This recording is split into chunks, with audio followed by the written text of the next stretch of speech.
Hey guys, tonight we're stepping into the muddy, wild world of medieval survival, where every day was a gamble between eating and becoming someone else's dinner. Picture yourself in a damp forest, the air thick with moss, and the distant howl of something you'd rather not meet. Your stomach's growling, your shoes are more whole than leather, and the nearest Wi-Fi is about 700 years away.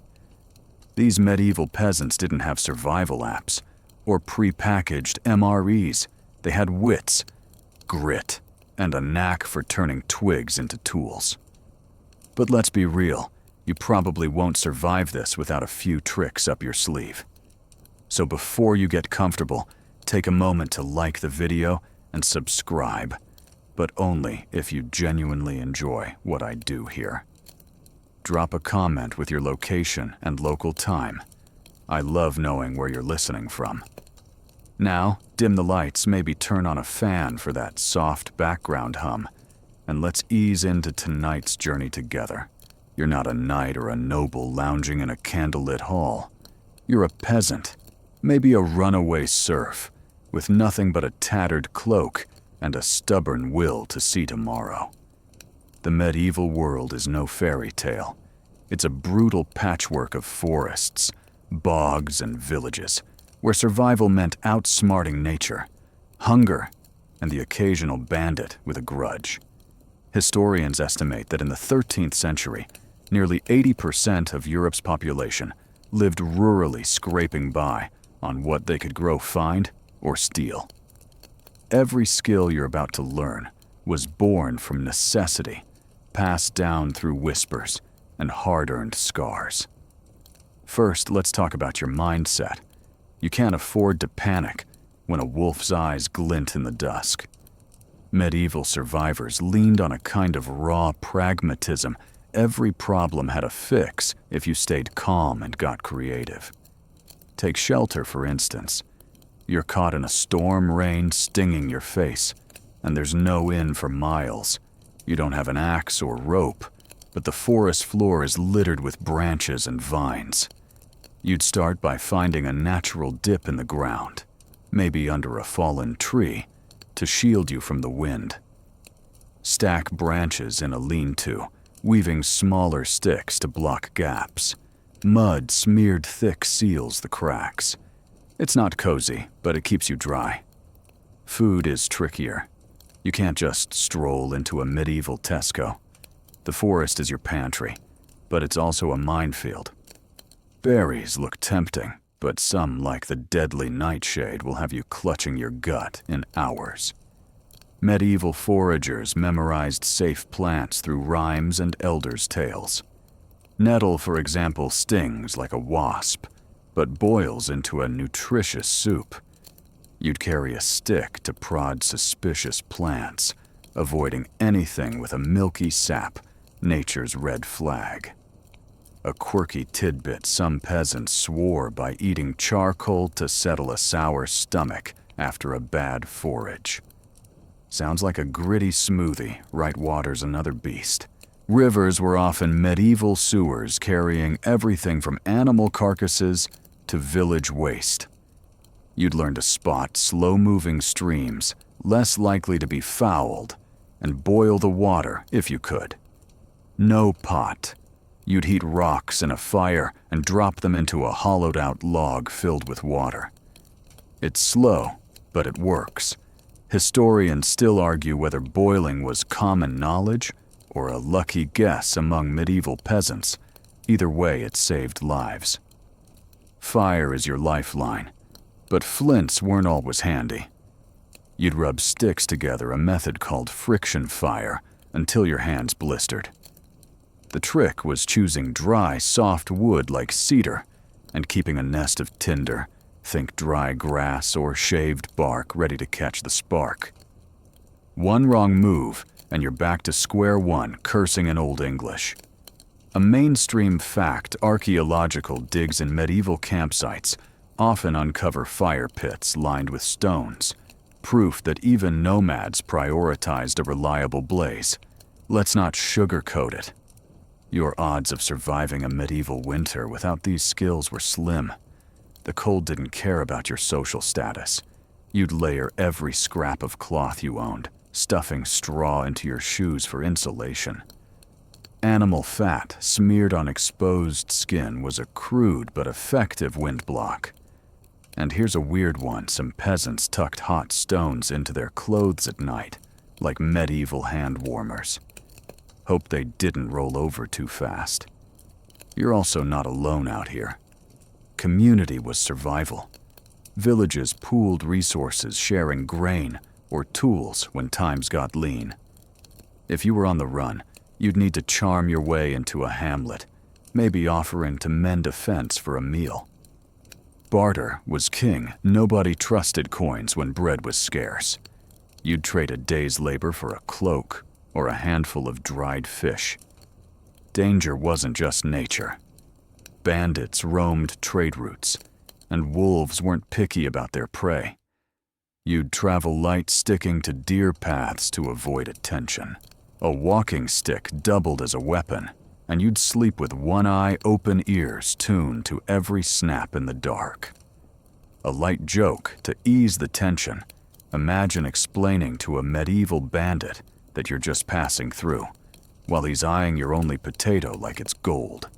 Good luck with that. Navigation was another hurdle. No GPS, no maps, unless you were a fancy monk. You'd rely on the stars, like the North Star, or natural signs. Moss grows thicker on the north side of trees, or so they claimed. If you were lost, you'd climb a hill to spot a church spire, the medieval equivalent of a GPS pin. Clothing was your armor. Wool heavy, but warm was the go-to. You'd patch holes with whatever you found, leather scraps, even bark in a pinch. Shoes were a luxury. Many went barefoot in summer to save their souls. A fringe fact: some peasants wove nettles into cloth, turning a prickly weed into a shirt. Talk about wearing your pain. Disease was the invisible enemy. The Black Death, which killed up to 50% of Europe in the 1340s, taught survivors to avoid crowded towns. You'd steer clear of anyone coughing and burn the clothes of the sick. Superstition helped too. Carrying a posy of herbs was thought to ward off plague. Spoiler, it mostly just made you smell nice while you panicked. Every day was a lesson in resilience. You'd repurpose everything broken. Tools became knives, old bones became needles. Waste was a luxury you couldn't afford. And when the world felt too heavy, you'd lean on stories, songs, or a quick prayer to keep your spirits up. Medieval life was a masterclass in making do, and you're about to dive deeper into their forgotten hacks. You're crouched in a damp clearing, the medieval forest, whispering threats, rustling leaves, a distant wolf's howl. Your hands are raw, clutching 2 sticks, because tonight, fire is your only shot at warmth, safety, and a meal that isn't raw acorns. Remember that lean-to shelter you slapped together with mud and desperation. It's useless if you can't keep the cold at bay. Flint and steel are a luxury you don't have. And let's be honest, your modern camping hacks swiping a lighter or praying for matches aren't an option. Medieval peasants mastered sparkless fire-starting tricks, so clever they'd make a survivalist YouTuber jealous. These methods were their lifeline, and you're about to learn them, blisters and all. Fire wasn't just comfort, it was survival's backbone. Archaeological evidence from medieval settlements like those in 10th century England shows fire pits at the heart of every village, often surrounded by charred bones and ash.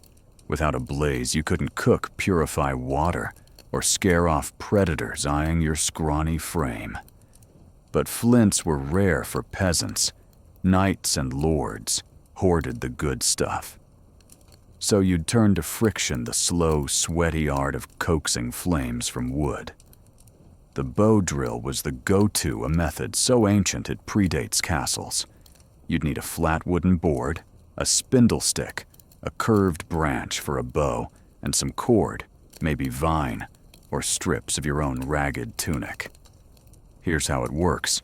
You carve a small dimple in the board, set the spindle's tip in it, and wrap the bow's cord around the spindle. Then you saw back and forth, the cord spinning the spindle like a drill. The friction grinds wood into hot dust, and if you're lucky, an ember glows. Sounds simple, it's not. Your arms ache, sweat stings your eyes, and one slip ruins everything. You need a tinder nest, dry grass, bark shavings, maybe some fluffy thistledown to catch that ember. Blow gently, and with a bit of medieval magic, a flame flickers. A quirky tidbit, some peasants chewed wood to soften it for tinder, believing saliva helped it catch fire. Imagine the taste oak with a hint of despair. You're not always in a forest with perfect wood, though. Bogs and rainy valleys were common, and wet sticks are as useful as a soggy blanket. You'd hunt for resin-rich pine or birch bark, which burns even when damp. If you're really desperate, you'd scavenge old bird nests, nature's ready-made kindling. The key was preparation. You'd carry a tinder pouch stuffed with anything dry, because stopping to scrape bark in a storm is a rookie move. And here's a light joke. If your fire fails, you might as well invite the wolves for dinner. They'll bring their own teeth. Historians still argue whether friction fire was universal or if some regions relied on embers borrowed from neighbors' hearths. Communal fire sharing was real. Villages often kept a central blaze burning, guarded like a sacred relic. If you were a lone wanderer, though you couldn't count on charity, you'd master the hand drill, a simpler but brutal cousin of the bow drill. No bow, just your palms rubbing the spindle against a board. It's slower, and your hands will hate you, but it works. Surviving peasants didn't whine about calluses, they burned them off and kept going. Let's talk failure. Your first attempts at fire starting will flop. The spindle slips, the ember fizzles, and you're left cursing in the dark. Medieval survivors knew patience was as vital as skill. You'd analyze each failure, too much pressure. Wrong wood. You'd try again, maybe switching to yew or hazelwoods, prized for their friction-friendly grain. If you were near a coast, you'd scrounge driftwood naturally seasoned by salt and wind. Every region had its tricks passed down through generations, like a family recipe for not freezing to death. Fire also meant signaling. If you're lost, a smoky blaze piled with green leaves could catch a villager's eye. But smoke draws bandits too, so you'd keep it low and controlled. You'd build your fire in a pit, ringed with stones, to hide the glow. A mainstream fact, medieval fire pits, found across Europe, were often dug shallow to conserve fuel, with stones reflecting heat inward. Smart, right? You'd stack logs in a star pattern, letting air feed the flames without wasting wood. Now let's get weird. Some peasants believed fire had a spirit, and you'd whisper thanks to it for not dying out. Superstitions, maybe. But when you're alone in a forest, you'll talk to anything that keeps you warm. You'd also use fire to harden wooden tools, charring spear tips to make them tougher. No forge, no problem, just a flame and some nerve. And if you're thinking, why not just carry a torch? Torches burn out fast, and you'd rather save your pitch for sealing wounds or waterproofing boots. Your fire's going now, crackling softly, and you feel a flicker of hope. But it's fragile. Wind can snuff it, rain can drown it, and you're one gust away from starting over. You'd bank the coals, piling ash to keep them smoldering till morning. If you're moving on, You'd carry a live ember in a clay pot, or a hollowed stone wrapped in moss to keep it alive. Nomads did this across medieval Europe, their glowing coals a lifeline on the move. Let's not forget the psychological boost. Fire isn't just heat, it's a middle finger to the dark. You sit by its glow, the forest's threats fading to a distant hum. You might even hum a tune, something your village sang during harvest. A second joke, you're singing so bad, it scares the wolves away, bonus survival points. But seriously, fire was a ritual, a moment to breathe and plan tomorrow's hunt or forage. You're also learning resourcefulness. Every twig, every scrap of bark is a potential flame. You'd strip dead branches from standing trees. Ground-level stuff is too damp. If you're in a pinch, you'd use animal dung as fuel. Smells awful, burns great. Medieval herders did this in treeless plains, and you'd do it too, if it meant not shivering through the night.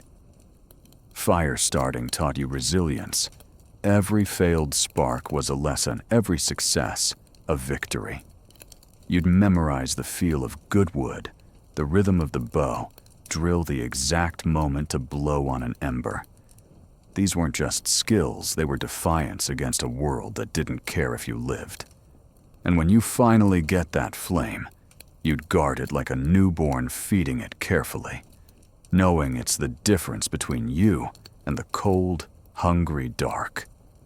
This fire's yours now, but it's only the start.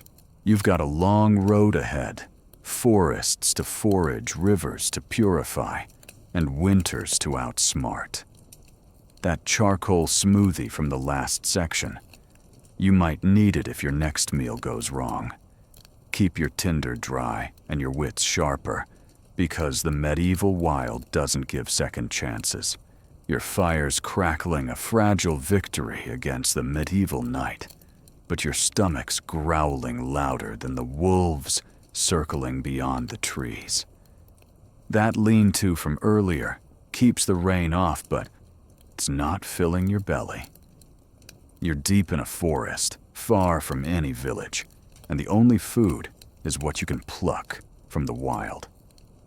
Foraging sounds romantic, picking berries, nibbling leaves, but in the medieval world, it's a deadly game of guesswork. One wrong bite, and you're not just hungry, you're gone.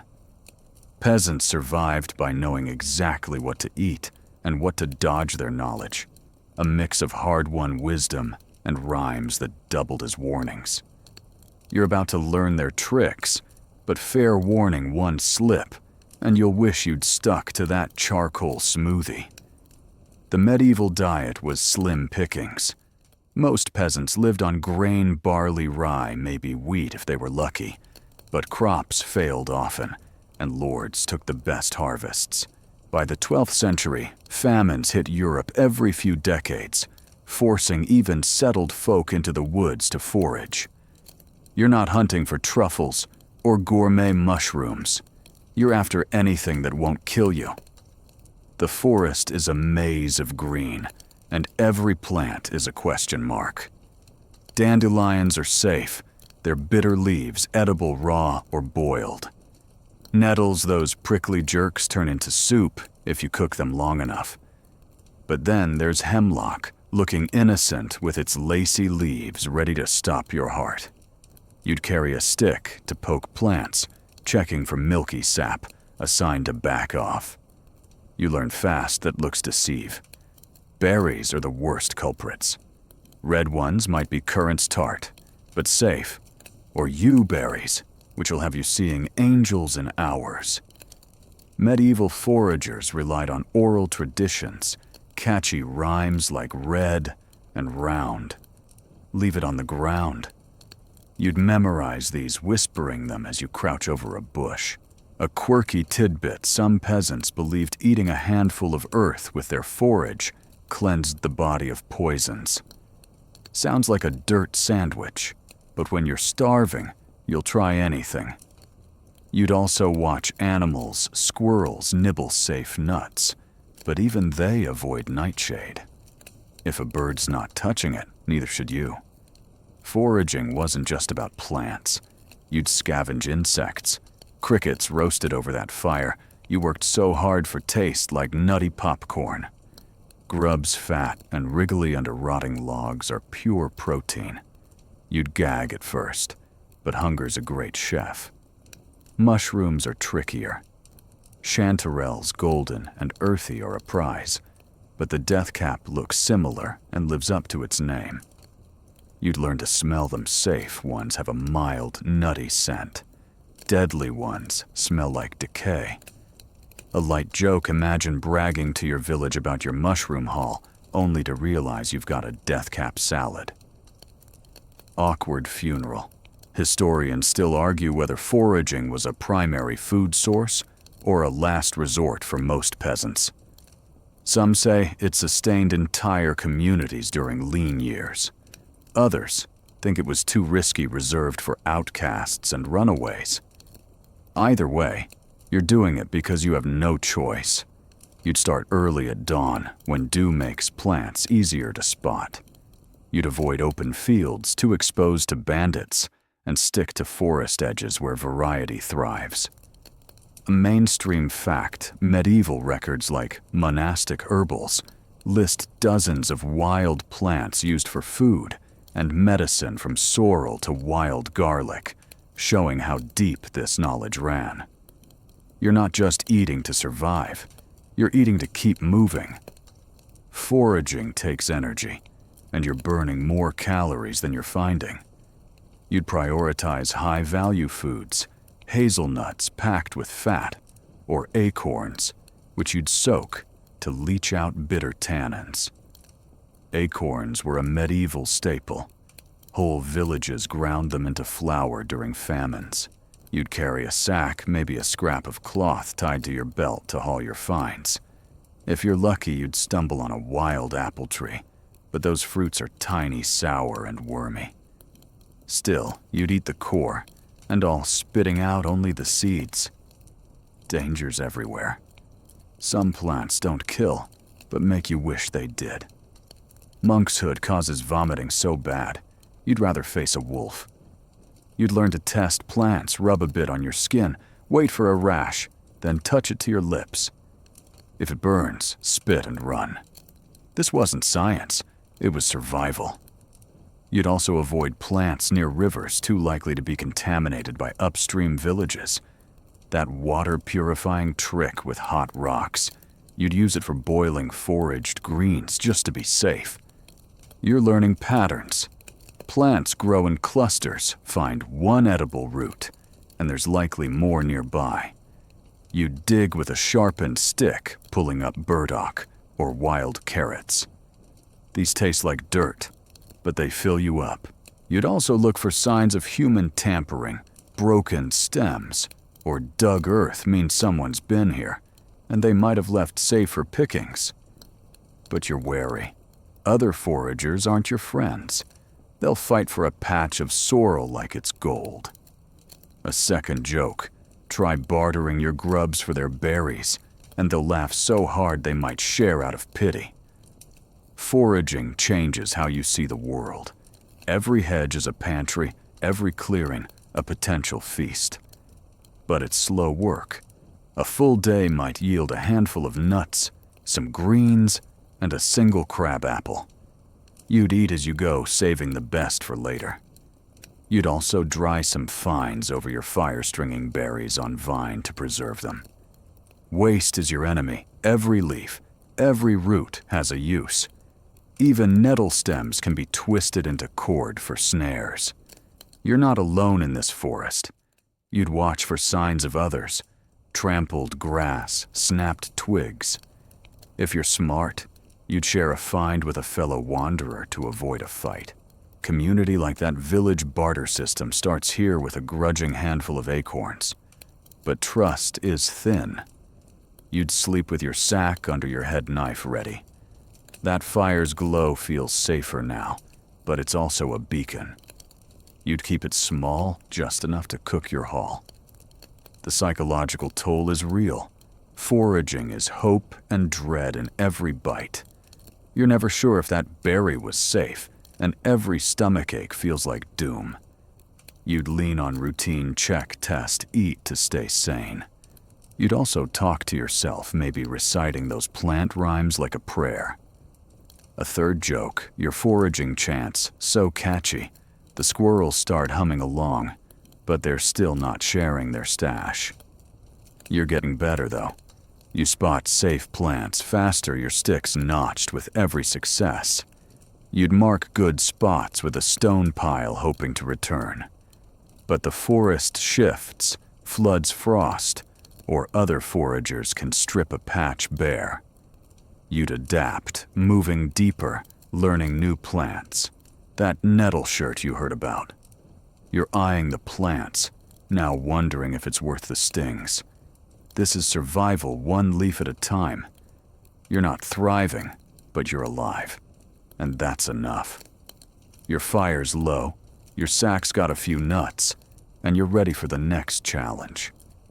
That water you boiled last section, you'll need it to wash down these bitter roots. Keep your eyes sharp, the forest doesn't forgive mistakes. Your sack of foraged nettles and acorns is tucked close. The fire's glow a faint comfort, but your throat's parched, and the medieval forest isn't exactly handing out bottled water. That river you passed sparkles under the moon, tempting you to dunk your face in. But hold up. It's a medieval sewer carrying everything from cow dung to village slop. One gulp could leave you doubled over, or worse, not waking up. Peasants knew water was life, but also death if you didn't treat it right. They had tricks to make even the foulest streams drinkable, and you're about to learn them. Those hot rocks you used for boiling, they're back, and they're your best friend. Get this wrong, and that nettle soup you're dreaming of will be your last meal. Water was a gamble in the Middle Ages. By the 14th century, Europe's rivers were dumping grounds, towns upstream tossed in waste, and downstream folks paid the price. Dysentery was a common killer, wiping out thousands in crowded villages. You're a wanderer, though far from any well, so you've got to make do with what nature gives you. The first rule is picking your source. A fast-moving stream is better than a stagnant pond. It's less likely to harbor rot. You'd look for clear water, but clarity's a liar. Crystal streams can still carry invisible death. You'd sniff it first. If it smells like eggs or decay, keep walking. Boiling is your safest bet, but you don't have a cauldron. Remember that fire-starting grit from the bow drill. You'll need it here. You'd find a hollow log or a wide, flat stone with a natural dip. Fill it with water, then heat stones in your fire until they're glowing red. Drop them in one by one and watch the water hiss and bubble. It's slow, each stone cools fast, so you're swapping them out for hours to get a proper boil. A mainstream fact, medieval monastic records describe monks using heated stones to warm wine. And water? A trick peasants likely borrowed for survival. You're not sipping mulled wine, though. You're just trying not to die. If fire's not an option, maybe rain's doused your tinder, you'd turn to filtration. You'd dig a hole a few feet from the riverbank, letting groundwater seep in. It's clearer filtered by soil, but still not safe raw. You'd layer a cloth, maybe a scrap of your tunic with sand, and charcoal from your last fire. Pour the water through catching grit and some nasties.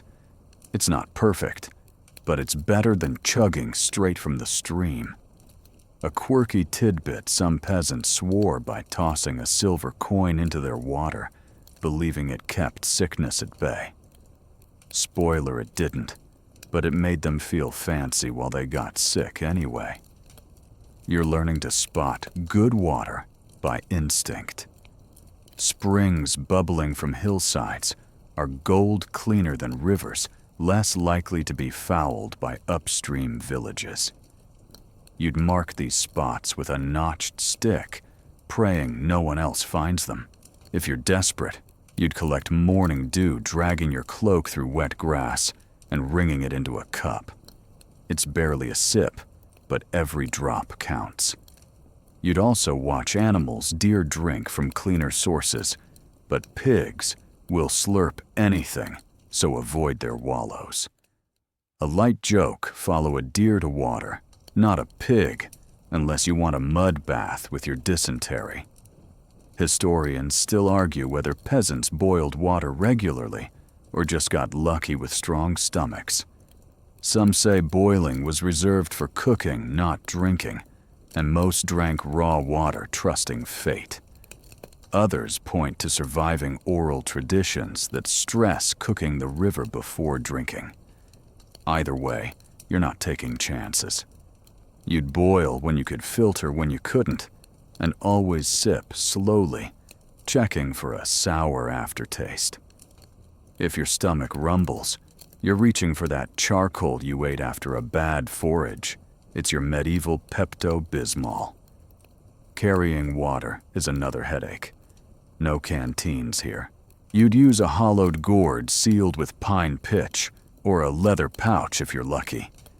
These leak, so you'd drink fast or refill often. You'd also plan your route around water sources, never straying too far from a stream.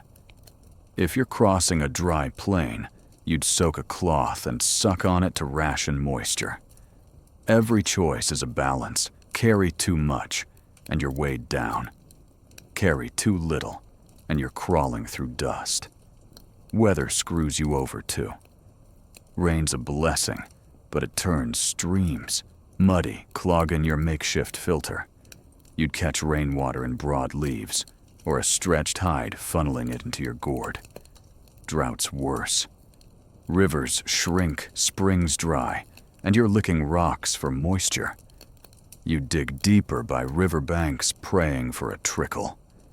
Medieval peasants were relentless, surviving the drought of 1315, which sparked the Great Famine, meant mastering these hacks. You'd learn to read the land. Low ground holds water longer, and green patches hint at underground springs. You're not just purifying water, you're outsmarting it. Some rivers carry salt or minerals that'll dehydrate you faster than thirst. You'd taste a drop on your finger. Bitter means bad. If you're near the sea, you'd avoid brackish tidal pools, no matter how thirsty you are. You'd also steer clear of water near old mines. Medieval lead and copper runoff was poison, even if they didn't know why. A second joke drink from a miner's stream and you'll glow like a firefly, but not in a good way. The psychological grind is real. Every sip is a risk. Every dry day, a panic. You dream of clear wells, but wake to murky reality. To cope, you'd ritualize it. Check the source filter. Boil, sip. Routine keeps you sane. You'd also share water with a fellow wanderer, not out of kindness, but strategy. If they drink first and don't keel over, it's probably safe. That community vibe from the village barter. It's here too, in grudging sips passed between wary strangers. You're getting crafty now. You'd carve a wooden cup to hold more water, or weave a basket and line it with clay to carry it. You'd experiment, maybe tossing crushed herbs like mint into your water for taste, hoping they're not toxic. That nettle cord you made while foraging, it's tying your gourd to your belt, keeping your hands free. You're not just surviving, you're adapting, turning the forest scraps into tools. Danger's always lurking. A clean stream today might be fouled tomorrow if a carcass washes down. You'd check for dead fish or oily slicks, nature's warning signs. If you're too weak to boil, you'd gamble on raw water, but only from a spring. Every choice feels like a roll of the dice, and you're no gambler. You'd rather sweat over hot rocks then trust luck. Your water's boiled now, cooling in your gourd, and you take a cautious sip. It tastes like smoke and earth, but it's life. You're learning to trust your instincts, to read the land like a map. That fire you nursed, those foraged greens, they're all tied to this. One slip, and it's over, but you're not slipping yet. A third joke, your water's so gritty, it's basically soup, but at least it's not trying to kill you. You're tougher now, your eyes sharper for springs, your hands steadier with those hot rocks. The forest feels less like a trap and more like a puzzle. But thirst never quits, and neither can you. That lean-to's waiting, and you've got a long night ahead. Keep your gourd full and your wits fuller. The medieval wild's got more tests coming. Your gourd's got a sip of boiled water, your fire's down to embers, and those foraged nettles are keeping you just alive enough to shiver through the night. But the medieval forest doesn't care about your hard-won victories. A storm's rolling in clouds, blotting out the stars, and the wind's already tugging at your cloak. You need shelter, something better than a soggy pile of leaves. That lean-to you slapped together earlier was a start, but it's flimsy, and you're not out here for a quick camp. Peasants built hovels from nothing but sticks, mud, and sheer stubbornness turning the wild into a home. You're about to do the same with no tools, no nails, and a whole lot of desperation. Get this right, or you'll be a medieval popsicle by dawn. Shelter was non-negotiable in the Middle Ages. Harsh winters and sudden storms could kill as easily as starvation. By the 11th century, most peasants lived in simple wattle and daub huts, wooden frames packed with mud and straw. But you're not in a village with neighbors to help. You're alone, maybe a runaway serf, and the forest is your only supplier. Your goal is a hovel, a low, sturdy structure to keep out wind rain and the occasional wolf sniffing too close. You've got no axe, no rope, just your hands and whatever the ground offers. Start with location. You'd pick a spot with natural cover, a hillside to block wind, or a cluster of trees to break the rain. Low ground's a trap. It floods when storms hit. You'd clear a patch, stomping down grass and tossing stones aside. Your base is a frame, and the forest is full of materials. Fallen branches are your beams, yew or oak, if you're lucky, flexible but strong. You drag them into place, leaning them against a low tree or a boulder to form a slanted roof. Smaller sticks woven tight make walls. Vines or strips of bark tie it all together like medieval duct tape. Now comes the messy part, insulation. You'd scoop mud from a stream bank, mixing it with grass leaves or even animal dung for strength. Smear it thick over the frame, packing it into gaps. It's cold, slimy work, and your hands are numb, but this daub is your shield against the elements. You'd leave a small opening for a door crawl in knot walk and cover it with a flap of hide or woven reeds. A quirky tidbit, some peasants stuffed their walls with dried moss, believing it kept spirits out as much as cold. Spoiler, it just made the hovel smell like a swamp. Your hovel's taking shape, but it's not cozy yet. You'd pile leaves or pine needles inside for a bed, scratchy but better than bare dirt. If you've got a fire, you'd dig a shallow pit inside, venting smoke through a hole in the roof. Be careful though, a stray spark and your stick palace goes up in flames. A mainstream fact, archaeological digs of medieval peasant homes, like those in Anglo-Saxon England, show central hearths with smoke holes, proving even the poorest prioritized warmth. You'd bank your fire low, using those ember-saving tricks from earlier, because restarting it in a storm is a nightmare. Weather's your enemy. Rain turns your mud walls to sludge if you didn't pack them tight. You'd reinforce with more daub, maybe layering flat stones at the base to fend off erosion. Wind's worse, it finds every crack. You'd weave reeds or flexible twigs into mats, lashing them over weak spots. If you're near a bog, you'd harvest peat to pile around the base for extra insulation. It's back-breaking, and you're caked in dirt. But giving up means freezing. A light joke your hovel's so drafty, you're basically roommates with the wind, hope it pays rent. You're not building for looks. This isn't HGTV, it's survival. Your hovel's low to avoid wind shear, and its sloped roof sheds rain like a duck's back. You'd camouflage it with branches and leaves to hide from bandits. Those guys from the trade routes don't need an invitation. If you're smart, you'd dig a shallow trench around the outside to divert runoff. Every detail matters. One loose stick, one thin wall, and you're soaked shivering and wishing you'd stayed in that miserable village.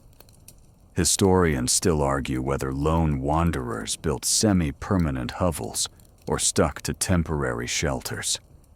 Some say runaways lived nomadically, moving every few days. Others think they settled in hidden clearings, rebuilding as needed. Either way, you're not planning to stay forever, just long enough to outlast the storm.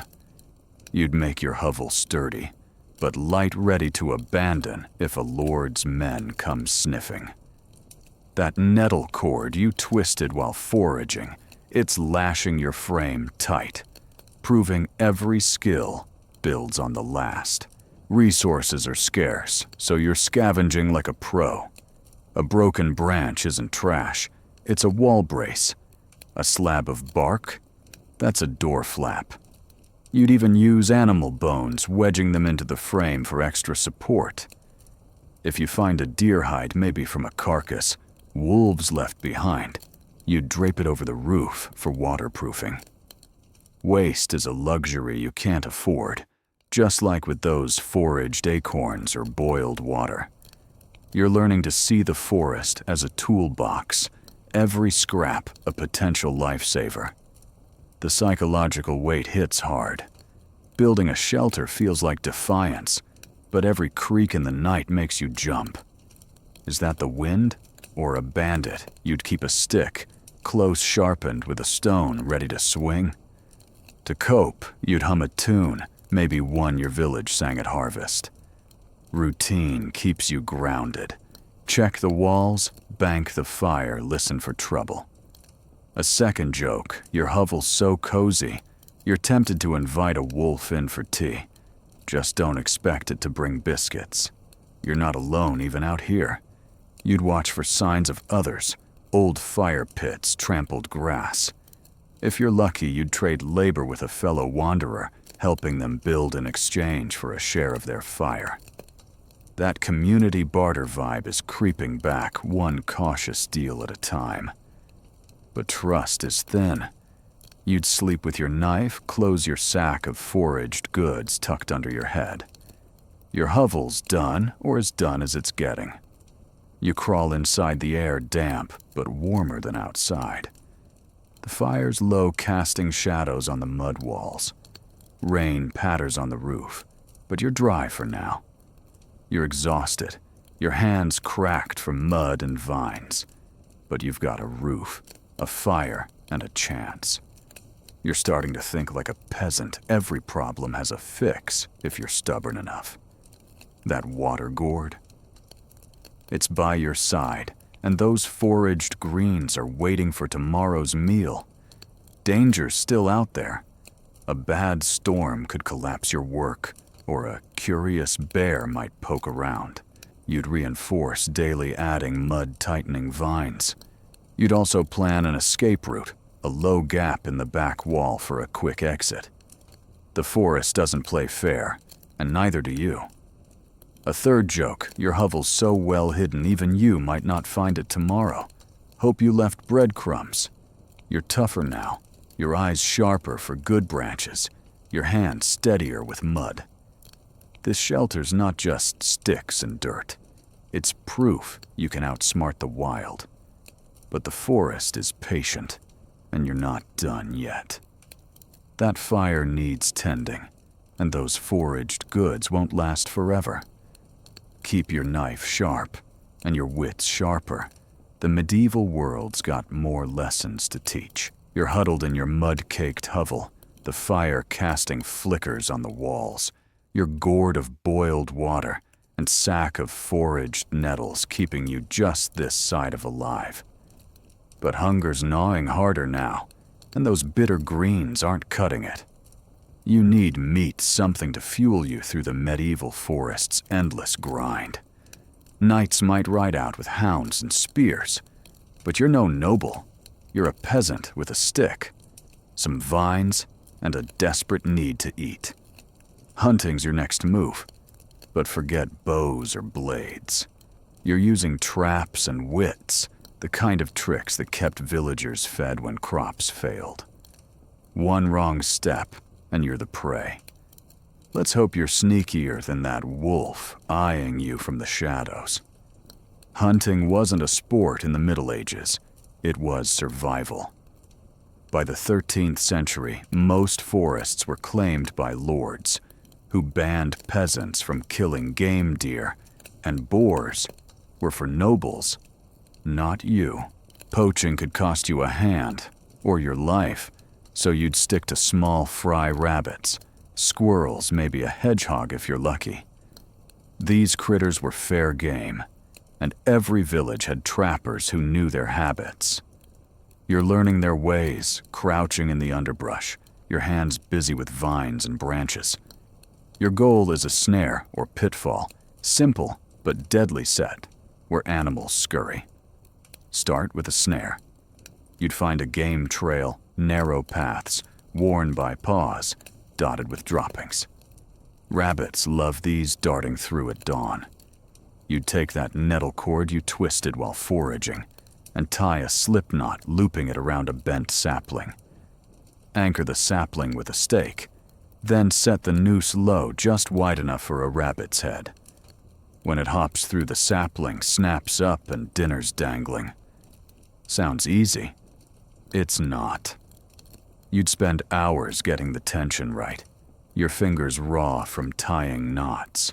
A mainstream fact, medieval manner, records list snaring as a common peasant skill, with some villages paying fines for illegal traps, proof you're not the only one bending the rules. If snares fail, you'd try a pitfall. You'd dig a hole on a trail, maybe 2 feet deep, using a sharpened stick. Cover it with leaves and twigs, hiding the trap. A squirrel or hare steps on it, falls in, and can't climb out. You'd check it daily, because wolves love free meals too.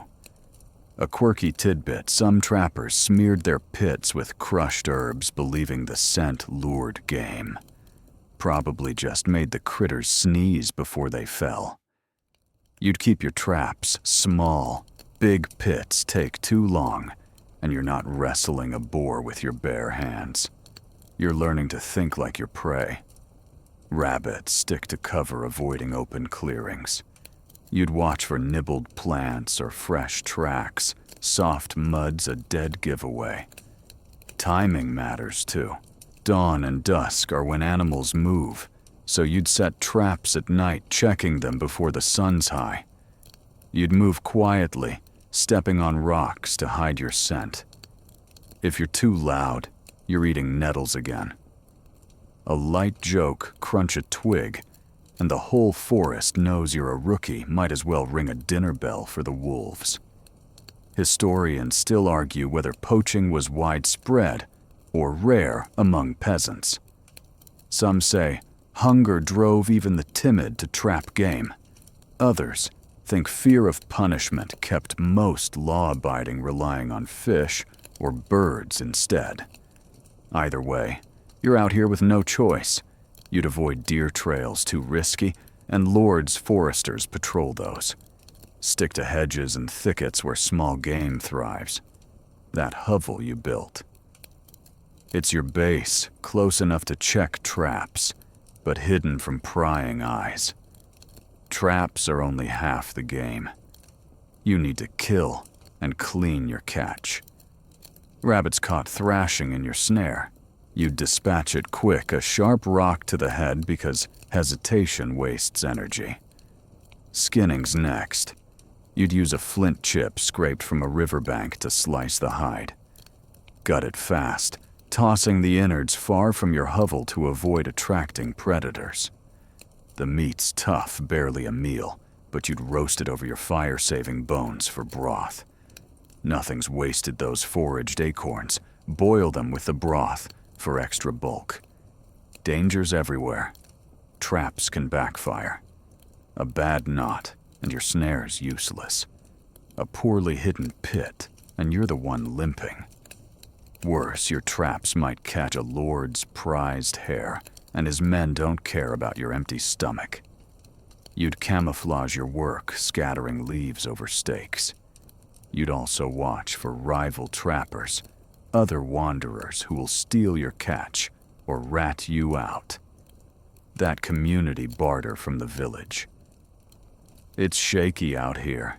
You might trade a squirrel for a flint, but you're sleeping with one eye open. You're getting crafty. You'd experiment with deadfalls, flat stones propped on sticks, rigged to crush small game. They're trickier, but reusable, and you'd carve trigger sticks to make them sensitive.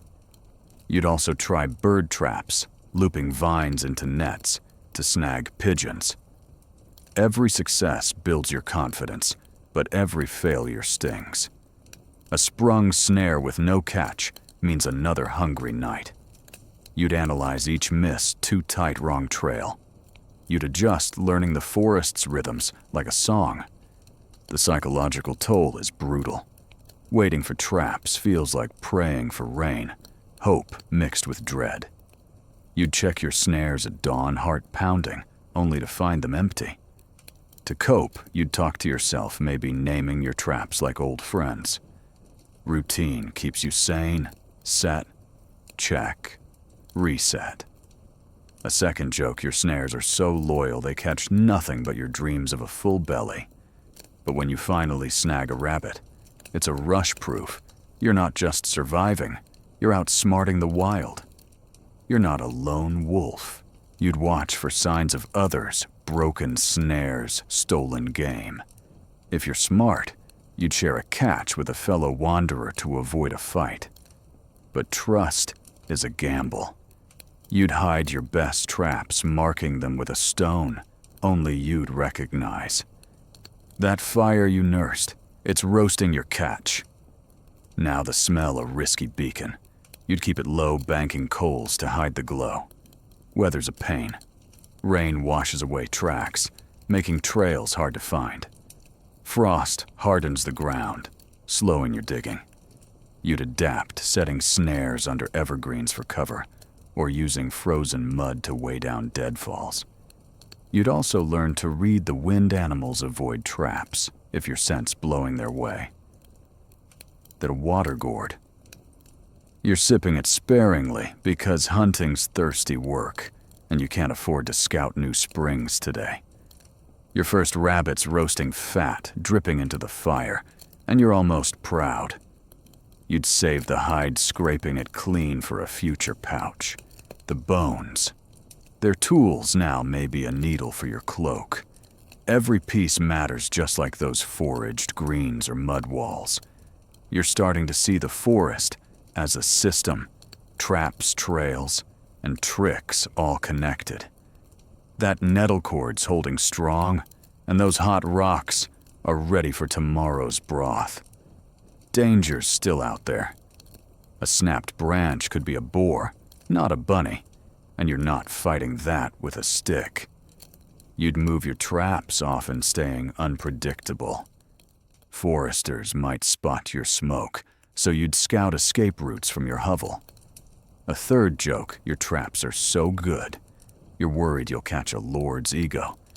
Good luck skinning that. You're sharper now, your eyes keen for trails, your hands quick with vines. Each catch feels like a win, each miss a lesson. The forest's still a beast, but you're learning its ways. That hovel's waiting, your fire's low, and you've got meat for tonight. Keep your snares tight and your wits tighter. The medieval wild's got bigger challenges ahead. You're crouched in your hovel, the fire's faint glow warming your hands as you gnaw on a tough rabbit leg from that snare you set. The medieval forest hums outside. Crickets wind the occasional snap of a twig that makes your heart skip. Your water gourd's half empty, your nettle sack's getting light, and now to top it all off, you've got a gash on your arm from a thorn bush you tangled with while checking traps. It's not deep, but it's angry red and stinging like a wasp's grudge. In the Middle Ages, a scratch could turn deadly if you didn't act fast. Peasants patched themselves up with thread herbs and a whole lot of hope, using remedies that sound like witchcraft to modern ears. You're about to play medieval medic, and trust me, this isn't Grey's Anatomy, get it wrong, and you're done. Infections were a silent killer back then. By the 14th century, poor sanitation and crowded villages made even minor wounds a gamble. Without antibiotics, a cut could fester, leading to sepsis or gangrene. You're out here alone. No village healer to chant over you. So you've got to rely on what the forest offers and the tricks your grandmother whispered about. First, you'd clean the wound. That boiled water you slaved over with hot rocks. It's not just for drinking. You'd pour it over the gash, wincing as it burns, but knowing dirt's the enemy. If you've got a scrap of clean cloth, maybe a strip from your tunic, you'd dab it dry. Next, you'd stitch it. No sterile needles here. You'd use a bone needle carved from that rabbit's remains and thread it with nettle fiber or sinew from your catch. You'd boil the needle first because you're not a complete rookie. Each stitch is agony, your hands shaking as you pull the thread through skin. You'd tie off the ends, keeping it tight, but not strangling the flesh. A mainstream fact, medieval surgical texts like those from the School of Salerno describe wound suturing with animal sinew, a technique peasants likely mimicked with cruder tools.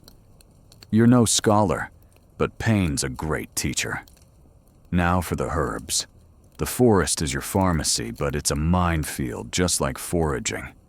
Yarrow's your go-to, its feathery leaves when crushed stop bleeding and fight infection. You'd chew it into a poultice, spitting the bitter paste onto the wound. Plantain's another winner. Its broad leaves mashed with a rock soothe inflammation. You'd wrap the mess with a strip of bark or cloth, tying it with more nettle cord. A quirky tidbit, some peasants slathered wounds with honey, believing it sealed out evil spirits.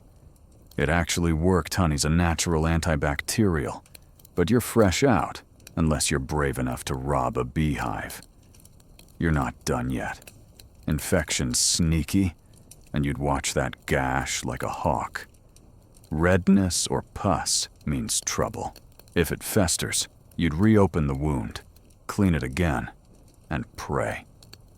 You'd also brew a tea from willow bark scraped from a nearby tree. It's bitter, but it eases pain and fever, medieval aspirin basically. You'd sip it slowly, saving the rest for later. If you're desperate, you'd try a fringe remedy, moldy bread pressed against the wound. Sounds gross, but mold sometimes worked like early penicillin. A light joke, your wound's so bad, you're tempted to let the forest spirits fix it. Just don't expect them to take insurance. Historians still argue whether peasant remedies were effective or just lucky guesses. Some say herbal knowledge was sophisticated, passed down through generations. Others think superstition like burning a wound to purge it did more harm than good. Either way, you're not debating theory. You're in the dirt, your arm throbbing, and you'd try anything to avoid losing it. You'd avoid rivers for washing wounds. Those medieval sewers are worse than the cut itself. That hovel's your clinic. It's smoky air keeping bugs away from your bandage. Pain's only half the battle. You're weak from hunger, and healing takes energy. Those foraged nettles and that rabbit broth. They're your fuel now, every bite a step toward recovery. You'd rest, but not too long. Idleness invites trouble like bandits sniffing your fire's smoke. You'd keep busy sharpening a stick or mending your cloak to distract from the ache. Mental grit matters as much as yarrow. You'd mutter old songs, maybe one about a hero who survived worse to keep your spirits up. Danger's not just in the wound. You're exposed out here, and a fever makes you sloppy. Wolves don't care about your stitches, and neither do the Lord's men patrolling for poachers. You'd camouflage your hovel better piling more leaves to hide the smoke hole. You'd also move your snares closer, so you don't limp far to check them. That nettle cord's your lifeline holding your bandage, and traps together. Every skill's connected: fire, foraging, hunting, now healing. You're a one-person survival machine, but it's exhausting. You're learning to read your body. A hot forehead means fever. A racing heart means infection spreading. You'd cool yourself with damp moss pressed to your skin. If you're lucky, you'd find garlic in the wild. Its pungent bulbs fight infection when crushed and applied. You'd eat a bit too, warding off sickness from the inside. The smell might scare off bandits, but don't count on it. A second joke your garlic breath so strong you're basically a walking plague repellent. Too bad it doesn't work on wolves. Community's a ghost out here, but you'd trade anything for help. If a wanderer passes, you'd barter a snare for their herbs, watching their hands to make sure they're not slipping you poison. Trust is a luxury like that honey you don't have. You'd hide your weakness, sitting tall, despite the pain, because looking frail invites trouble. That fire you nursed, it's boiling more water, now keeping your wound clean and your tea hot. Weather's a jerk as usual.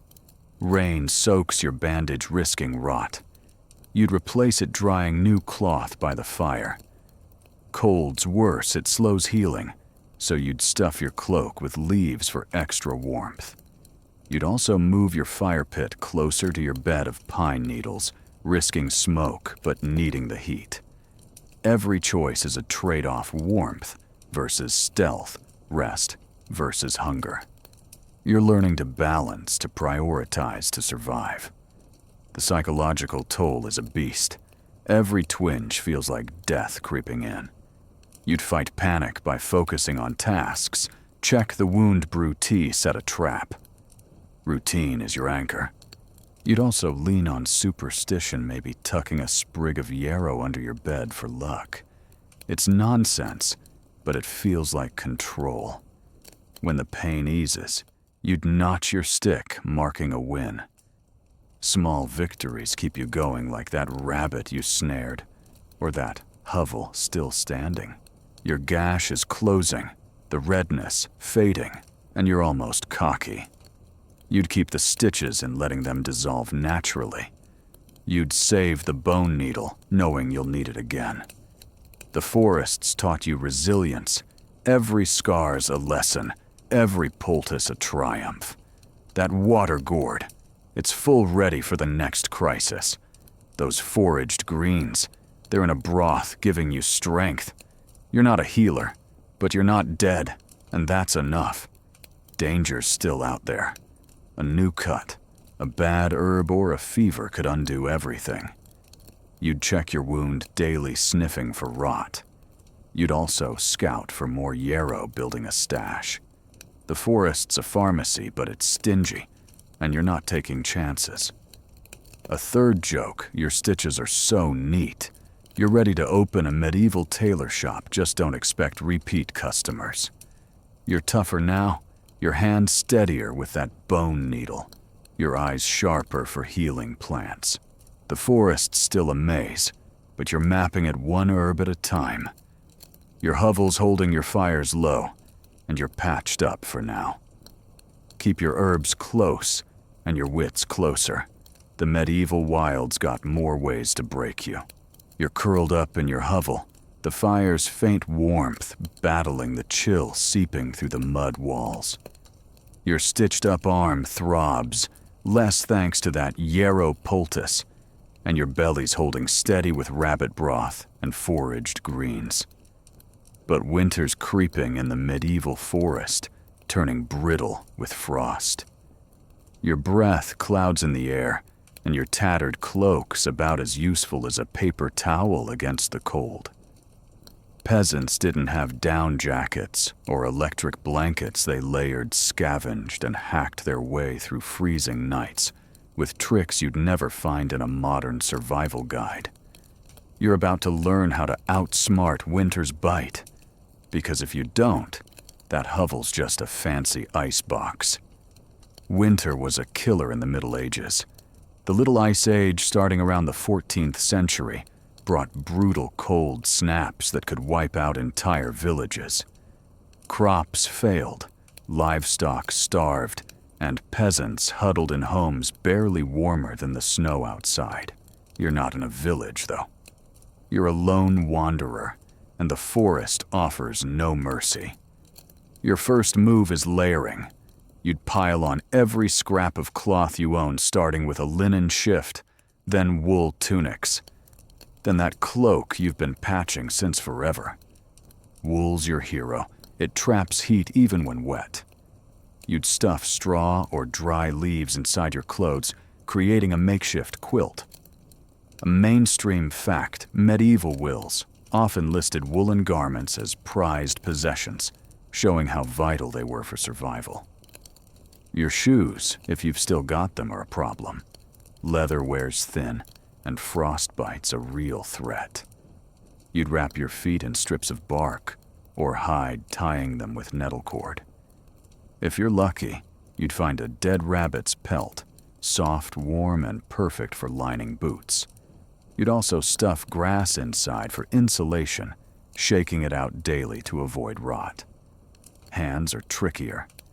You'd rub them with animal fat, maybe from that rabbit you snared to block wind and seal in heat.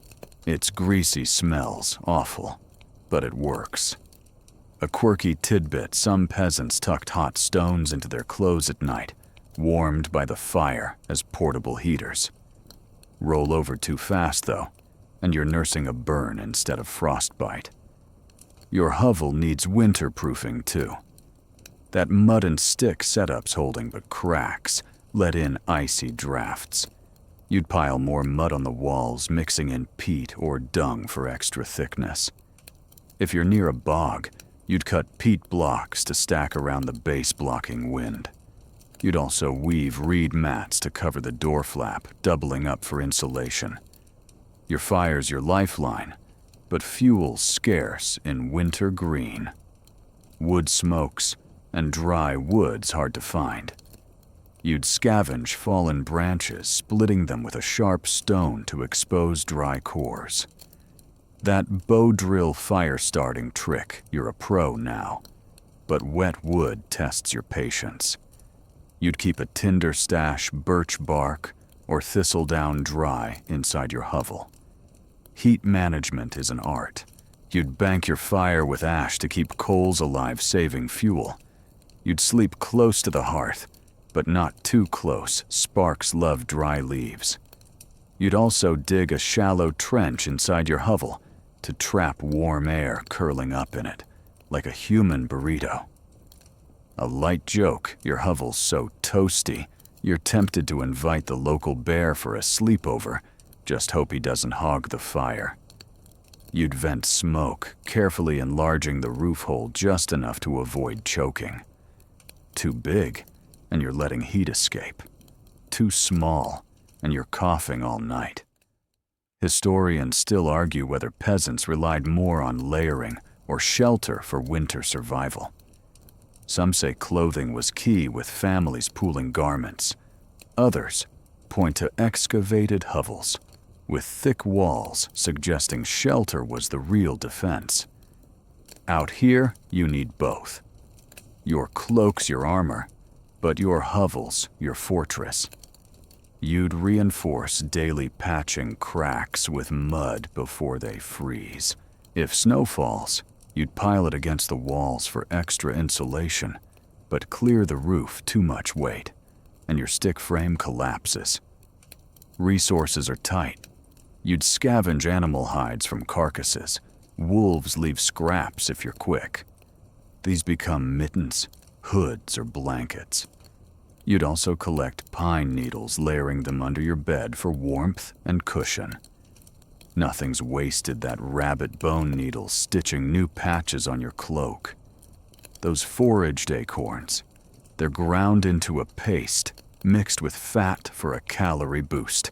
Your water gourd's frozen shut some mornings, so you'd thaw it by the fire, sipping sparingly. That hot rock boiling trick, it's keeping your tea warm too. Danger's not just the cold. Frostbite creeps in, turning fingers black if you're careless. You'd check your extremities daily, rubbing life back into them. Starvation's a bigger threat winter kills game, and your snares are coming up empty. You'd ration your foraged goods, eating just enough to move. If you're near a village, you'd barter labor for a scrap of bread. But trust's thin, and you'd watch for thieves. Those bandits from the trade routes, they're hungrier now too, and your fire's a beacon. You'd keep it low, hiding the glow with extra branches. You're learning to read winter's signs. A red sky at dusk means a clear, cold night. Bundle up. Ice on your gourd's rim means you're sleeping closer to the fire. You'd also watch animals, squirrels hoard nuts before a big freeze, so you'd follow their lead.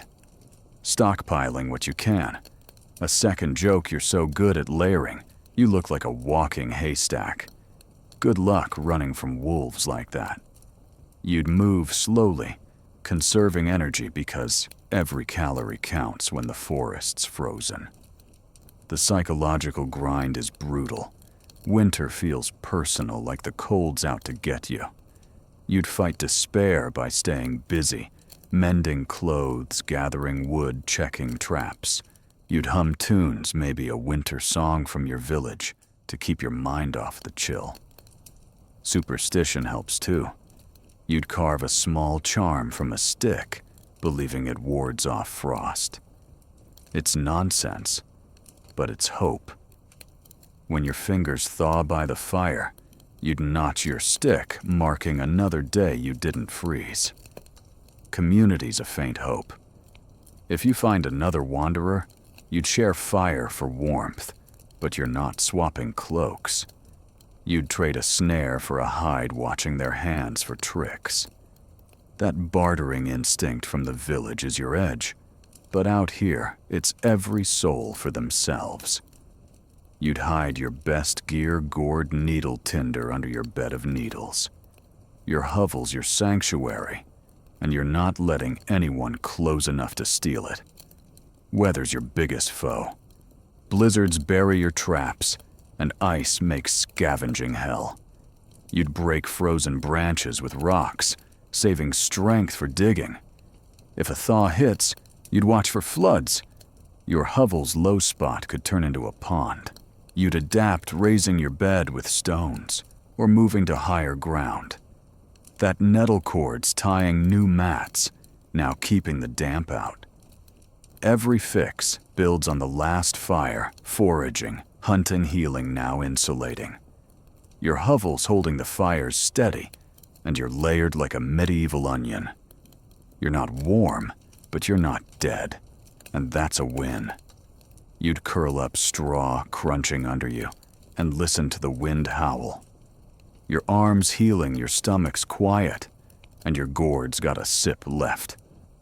You're tougher, your hands steadier with mud, your eyes sharper for dry wood. A third joke, your cloak's so stuffed, you're waddling like a noble's prize goose. Hope no one tries to roast you. Danger's still out there. A cracked wall, a dead fire, or a bad chill could end you. You'd check your hovel daily, piling more snow for insulation. You'd also scout for pine boughs, nature's blankets. The forest's a frozen maze, but you're carving a path through it. Your fire's low, your traps are set, and you're ready for the next fight. Keep your layers tight and your wits tighter. Winter's not done with you yet.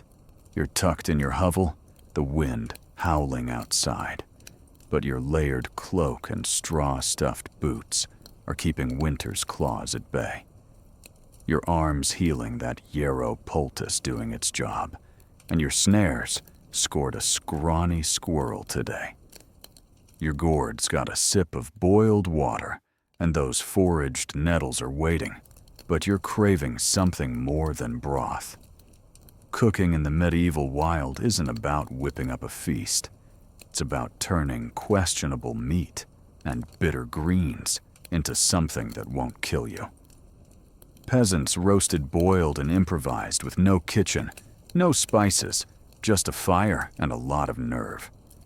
You're about to learn their tricks, because a bad meal out here is worse than no meal at all. Cooking was a lifeline in the Middle Ages. By the 13th century, most peasants relied on open hearths, with pots or spits if they were lucky. Out here, you've got no cauldron, just that fire you nursed with your bow drill skills and the forest's scraps. Your squirrel's skinned, gutted, and staring at you like it's still annoyed. Roasting's the simplest move. You'd sharpen a green stick. Use good it won't burn through, and skewer the meat, propping it over the fire.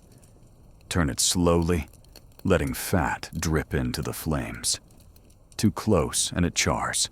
Too far and it's raw. A mainstream fact, medieval village hearths found in archaeological digs across Europe often had stone-lined pits for roasting, showing how central fire was to food. Your fire's tricky, though. Green wood smokes and winter's damp makes it worse. You'd bank the coals, adding dry twigs to keep a steady heat. If you've got a flat stone, you'd heat it in the fire and use it like a griddle for foraged greens. Nettles and dandelions wilt fast, losing their sting, but not their bitterness.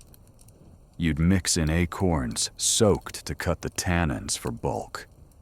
No salt, no herbs, unless you've scrounged wild garlic. A quirky tidbit: some peasants tossed bones into the fire, believing the ash added flavor. Probably just made it gritty, but you're hungry enough to try it. Boiling's better for tough meat or broth. You'd use that hot rock trick again. Heat stones in the fire, drop them into a hollowed log or a leather pouch filled with water. Toss in your squirrel bits, some nettles, maybe a wild carrot you dug up. It's not gourmet, but it stretches your haul. You'd sip the broth, saving the solids for later. If you're lucky, you'd find a clay deposit to shape a crude pot, firing it in your hearth to harden. It cracks easily, so you're gentle, treating it like a relic. A light joke, your broth so thin, you're basically drinking squirrel-flavored water. Hope it comes with a side of dignity. You're learning to read your ingredients.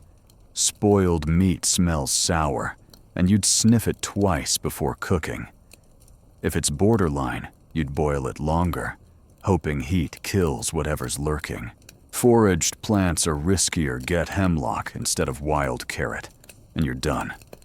You'd test everything, nibbling a bit and waiting for a stomachache. That charcoal you ate after a bad forage, it's on standby. You'd also watch the fire's color. Blue flames mean good dry wood. Yellow means smoke and trouble. Every meal's a gamble.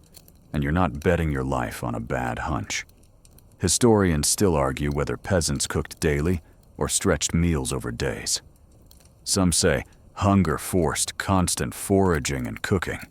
Others think they rationed eating cold leftovers to save fuel. Out here, you're cooking when you can, because fresh food doesn't last. Your hovel's smoky air helps bugs avoid it, keeping your meat from rotting too fast. You'd hang strips of squirrel over the fire, letting smoke preserve them. It's chewy as leather, but it lasts.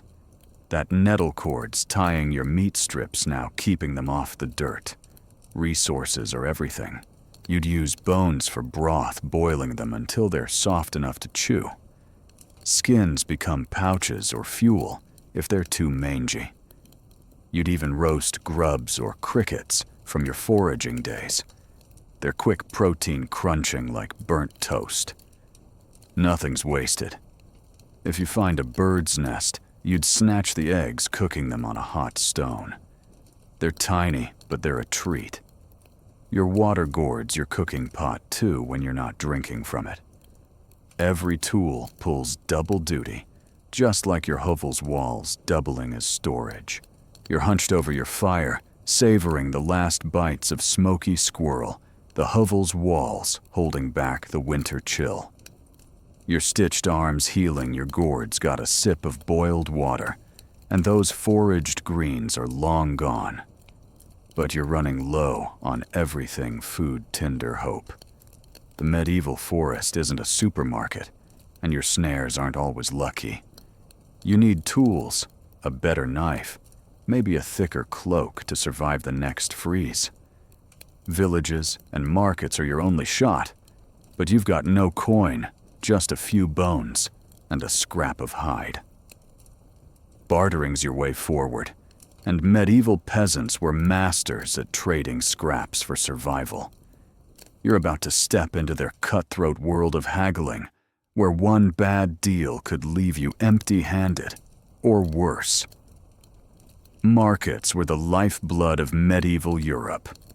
By the 12th century, towns like London and Paris had bustling trade hubs where peasants swapped goods for necessities.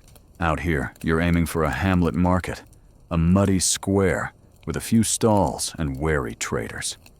You've got no gold, so you're trading what you've scavenged: a rabbit pelt, some nettle cord, maybe a carved bone needle. Your goal is a flint for sharper tools, or a scrap of wool to patch your cloak. But traders aren't your friends. They'll skin you in a deal faster than you skinned that squirrel. A mainstream fact, medieval records show peasants bartering labor, or goods like eggs and wool for tools, with markets often taxed by lords, making every trade a high-stakes game. You trudge toward the village, your hovel hidden behind your sack, slung over your shoulder. The market's alive with noise, shouting hawkers, bleating goats, the clink of a blacksmith's hammer. You'd clutch your goods, tight eyes scanning for cheats. A trader with a flint catches your attention, but he's eyeing your pelt like it's worthless. You'd start low, offering the pelt for a small flint chip. He counters, demanding your bone needle too. You'd haggle, pointing out the pelt's softness, playing up your hunger to soften him. It's a dance push too hard, and he walks. Give in too quick, and you're fleeced. Your bartering toolkit is simple but sharp. You'd use charm, faking confidence even as your stomach growls. You'd read faces. Narrowed eyes mean he's bluffing. A smirk means he thinks he's got you. Timing matters too. Late in the day, traders are tired, more likely to deal to clear their stalls. You'd avoid flashy goods, fancy cloaks, or iron blades. Scream wealth you don't have, drawing thieves. A quirky tidbit: some peasants tossed a pebble into their sack during trades, believing it brought luck. You might try it, but don't count on magic to save a bad bargain. Danger's thick in the market. Pickpockets blend into the crowd, and a lord's tax collector might demand a cut of your trade. You'd keep your sack close, maybe tucking it inside your cloak. If you're too eager, traders smell desperation and jack up their price. You'd play it cool, even if you're starving. A light joke, offer your nettle cord for a sword, and the trader will laugh so hard, he might toss you a crust out of pity. You'd also watch for scams, flints with hidden cracks or moldy grain passed off as fresh. You'd test everything rubbing cloth for tears, sniffing food for rot. Historians still argue whether bartering was more common than coin use among peasants. Some say coins were rare, with most trades based on goods or labor. Others think small markets used low-value coins like pennies. Out here, you're bartering because it's all you've got. You'd trade a day's labor chopping wood or mending a fence for a meal or a tool. If you're lucky, you'd swap that rabbit pelt for a worn cloak, doubling your winter layers. Every deal builds on your skills, those snares that needle that fire, all coming together to keep you alive. You're learning market rhythms. Morning's busy, but traders are stingy, holding out for better deals. By dusk, they're more flexible, but the crowd thins, leaving you exposed to bandits lurking nearby. You'd move fast trading before night falls. If you score a flint, you'd test its edge on a stick, ensuring it's worth the pelt. No flint, you'd settle for a scrap of leather to reinforce your shoes. Every trade's a step toward survival, but every loss stings lose that needle, and you're back to stitching with thorns. The psychological grind is real. Markets are chaos shouts, smells, and the constant fear of being robbed. You'd fight panic by focusing on the trader weigh the goods make the deal. You'd mutter a village rhyme about fair trades to stay calm, maybe slipping that lucky pebble into your sack. When you score a good deal like a flint for a pelt and some cord, you'd notch your stick, marking a win. Small victories keep you going, like that hovel still standing, or that squirrel you roasted. Community's a double-edged sword here. Traders might help if you're a regular, but you're a stranger, and strangers get gouged. You'd build trust, slowly offering a small trade. First a knot of cord for a handful of grain, before risking bigger goods. If you're smart, you'd help a fellow wanderer, splitting a deal to double your haul. But you're watching their hands because trust's thinner than your cloak. Those bandits from the forest, they're here too, eyeing your new flint. You'd slip it inside your tunic, keeping your knife hand free. Weather screws you over. Rain turns the market to mud, making traders cranky and goods soggy. You'd barter under a stall's overhang, shielding your pelt. Cold's worse, your fingers fumble, and traders rush to close early. You'd move quick, wrapping your cloak tight to hide your shivering. That fire you left in your hovel. You're itching to get back before it dies. Your gourds, your lifeline sipped sparingly between deals. That nettle cord. It's tying your new goods to your belt, keeping them safe. You're getting crafty. You'd carve a small wooden charm to trade, maybe swapping it for a scrap of wool. You'd also learn to bluff, acting like you've got better offers to drive down prices.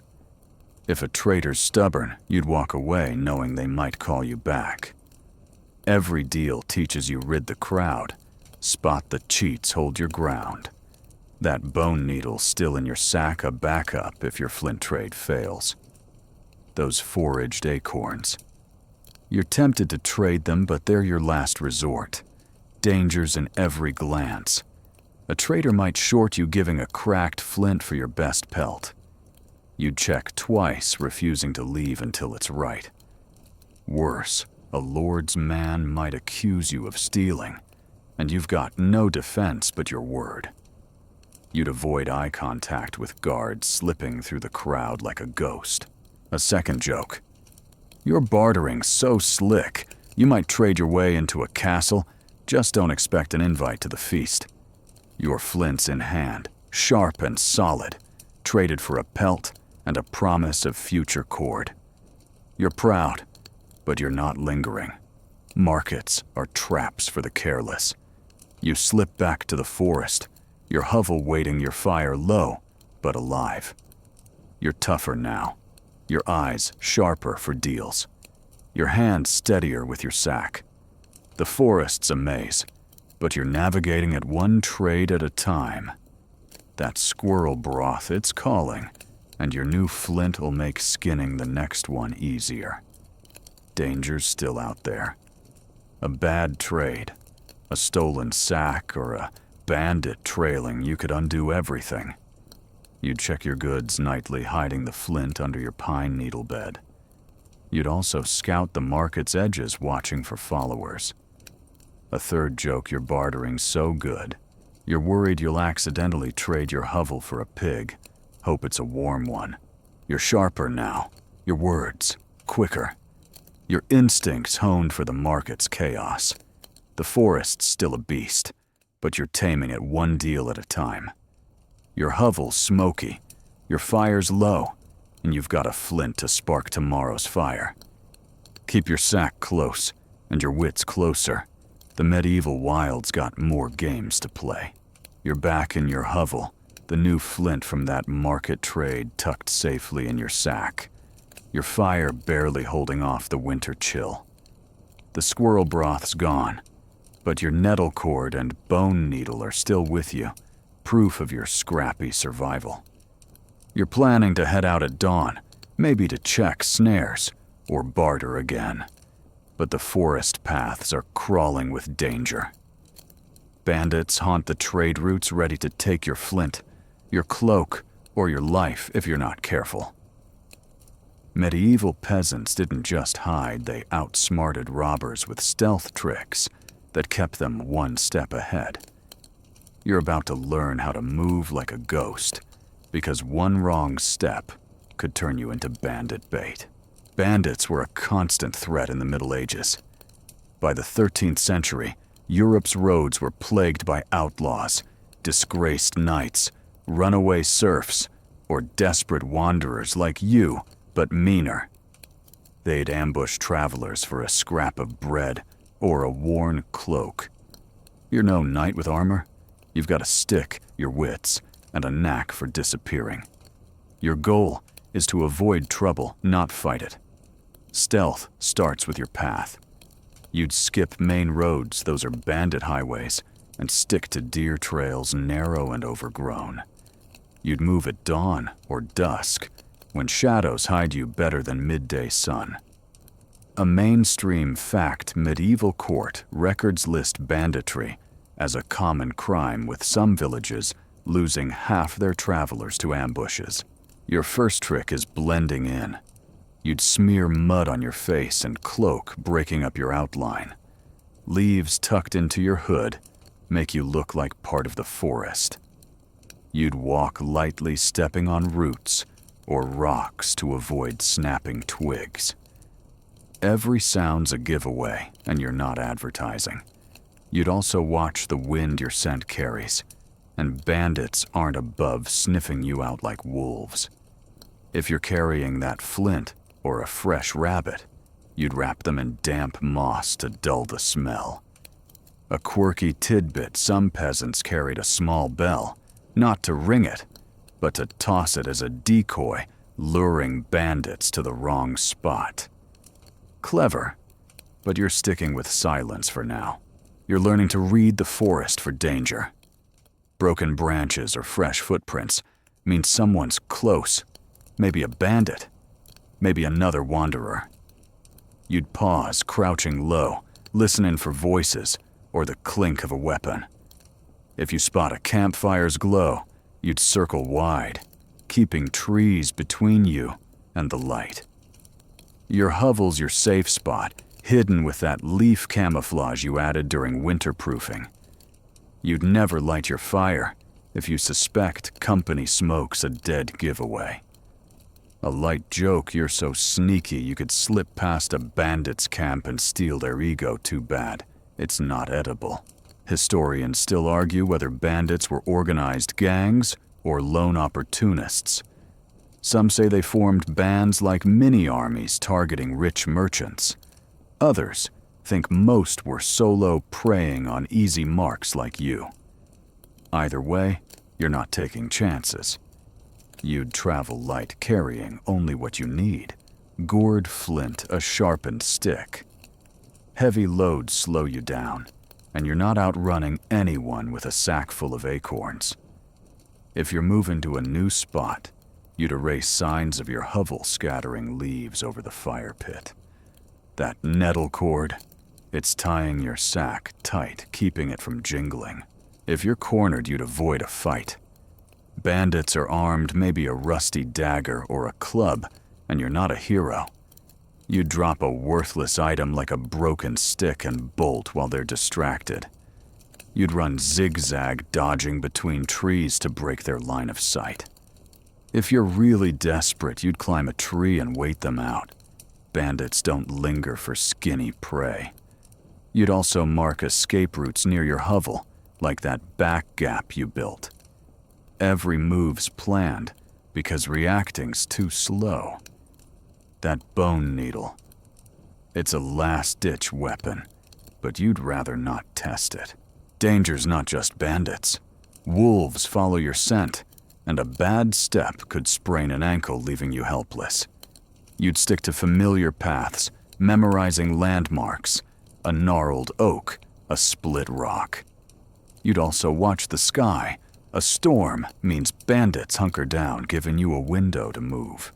Rain's your friend, washes away your tracks, but it's also a pain soaking your cloak and slowing you. That fire you nursed, you'd bank it before leaving, ensuring it's ready when you limp back. Your gourd's tied to your belt because stopping for water's a risk. You're getting crafty. You'd make decoys, piles of leaves shaped like a sleeping figure to fool a passing bandit. You'd also scatter thorns on trails behind you, slowing pursuers. If you're near a stream, you'd wade through it to break your scent trail, stepping out on rocks to leave no prints. Every trick buys you time. That market flint's your prize, and you're not letting some thug snatch it. You'd also practice silence, holding your breath to listen, training your ears for danger. The psychological toll is heavy. Every rustle's a threat, every shadow a bandit. You'd fight paranoia by focusing, check the trail, watch the wind move quietly. You'd mutter a village rhyme about outsmarting thieves, keeping your nerve. Superstition helps you tuck a sprig of yarrow in your cloak, believing it wards off trouble. When you slip past a danger zone without a fight, you'd notch your stick, marking a win. Small victories matter, like that hovel still hidden, or that squirrel you roasted. Community's a faint hope. Another wanderer might help you scout, but they're just as likely to betray you for a bandit's favor. You'd share a tip point out a safe trail for a scrap of info like where bandits camp. But you're not swapping gear. That bartering instinct from the market's alive, but trust's paper thin. You'd hide your flint and gourd under your cloak, keeping your knife hand free. Those bandits from the trade routes, they're not just stories, they're real, and they're close. Weather's a wild card. Fog's great for hiding, but blinds you too. You'd move slower, feeling your way with a stick. Snow's worse, it shows your tracks, unless you sweep them with a branch. You'd travel at dusk to blend with the gloom, but that's when bandits prowl too. That nettle cord's tying your cloak, now keeping it from flapping and giving you away. Your hovel's your sanctuary, but you're rarely there. You're always moving, always watching. You're sharper now, your steps lighter. your eyes keener for danger. You'd spot a broken twig a mile off, hear a cough before it's close. You're learning the forest's language. Bird calls shift when strangers approach, and a sudden silence screams trouble. You'd use nature's cover, crouching under ferns or behind boulders. That fire-starting skill. It's on hold unless you're sure you're alone. Your gourd's a lifeline sipped only when you're hidden. Dangers in every glance. A bandit's trap, a fake campsite to lure. You could be waiting. You'd sniff for fresh smoke or listen for muffled voices. If you're spotted, you'd drop low, blending with the underbrush. A second joke, you're so sneaky you could steal a bandit's boots and leave him chasing his own shadow. But you're not cocky. Overconfidence gets you caught. You'd check your back trail, doubling back to confuse pursuers. You've slipped past a danger zone, your flint still yours, your heart pounding but steady. You're back at your hovel fire, banked low, no bandits on your tail. You're tougher, your senses honed, your instincts sharp as that flint. The forest's a gauntlet, but you're running at one quiet step at a time. That squirrel broth's a memory, but your snares are set for tomorrow. A third joke, you're so good at dodging bandits, they'll start telling ghost stories about you. Hope they get your name right. Danger's still out there. A careless step, a stray sound, or a bandit's lucky day could end you. You'd check your hovel for signs of tampering, scratched, mud-moved stones. You'd also scout new trails, keeping your roots fresh. The forest's a maze, but you're mapping it one dodge at a time. Your fire's low, your sack's secure, and you're ready for the next move. Keep your steps silent and your wits sharper. The medieval wild's got more predators waiting. You're tucked back in your hovel, the flint from your market trade safe, your fire low to avoid bandit eyes. Your cloak's patched, your arms healing, and that nettle cord still holding strong. But the forest is a lonely grind, and your snares aren't always enough to keep hunger at bay. You need help, not just human, but animal. Medieval peasants didn't just hunt. They tamed beasts for survival, turning wolves into dogs and wild fowl into egg layers. You're about to try the same, coaxing creatures to be your allies. But it's a gamble. Animals aren't pets out here. They're partners, and they're as stubborn as you. Get this right, and you've got a helper. Get it wrong, and you're nursing a peck or a bite. Animals were vital in the Middle Ages. By the 11th century, villages relied on livestock for food labor and protection. Oxen plowed fields, dogs guarded homes. Out here, you're not herding cows. You're after smaller allies like a stray dog or a wild hen. A dog could warn you of bandits, maybe even scare off wolves. A hen might give eggs a rare treat. But taming's no fairy tale. It's slow, messy, and risky.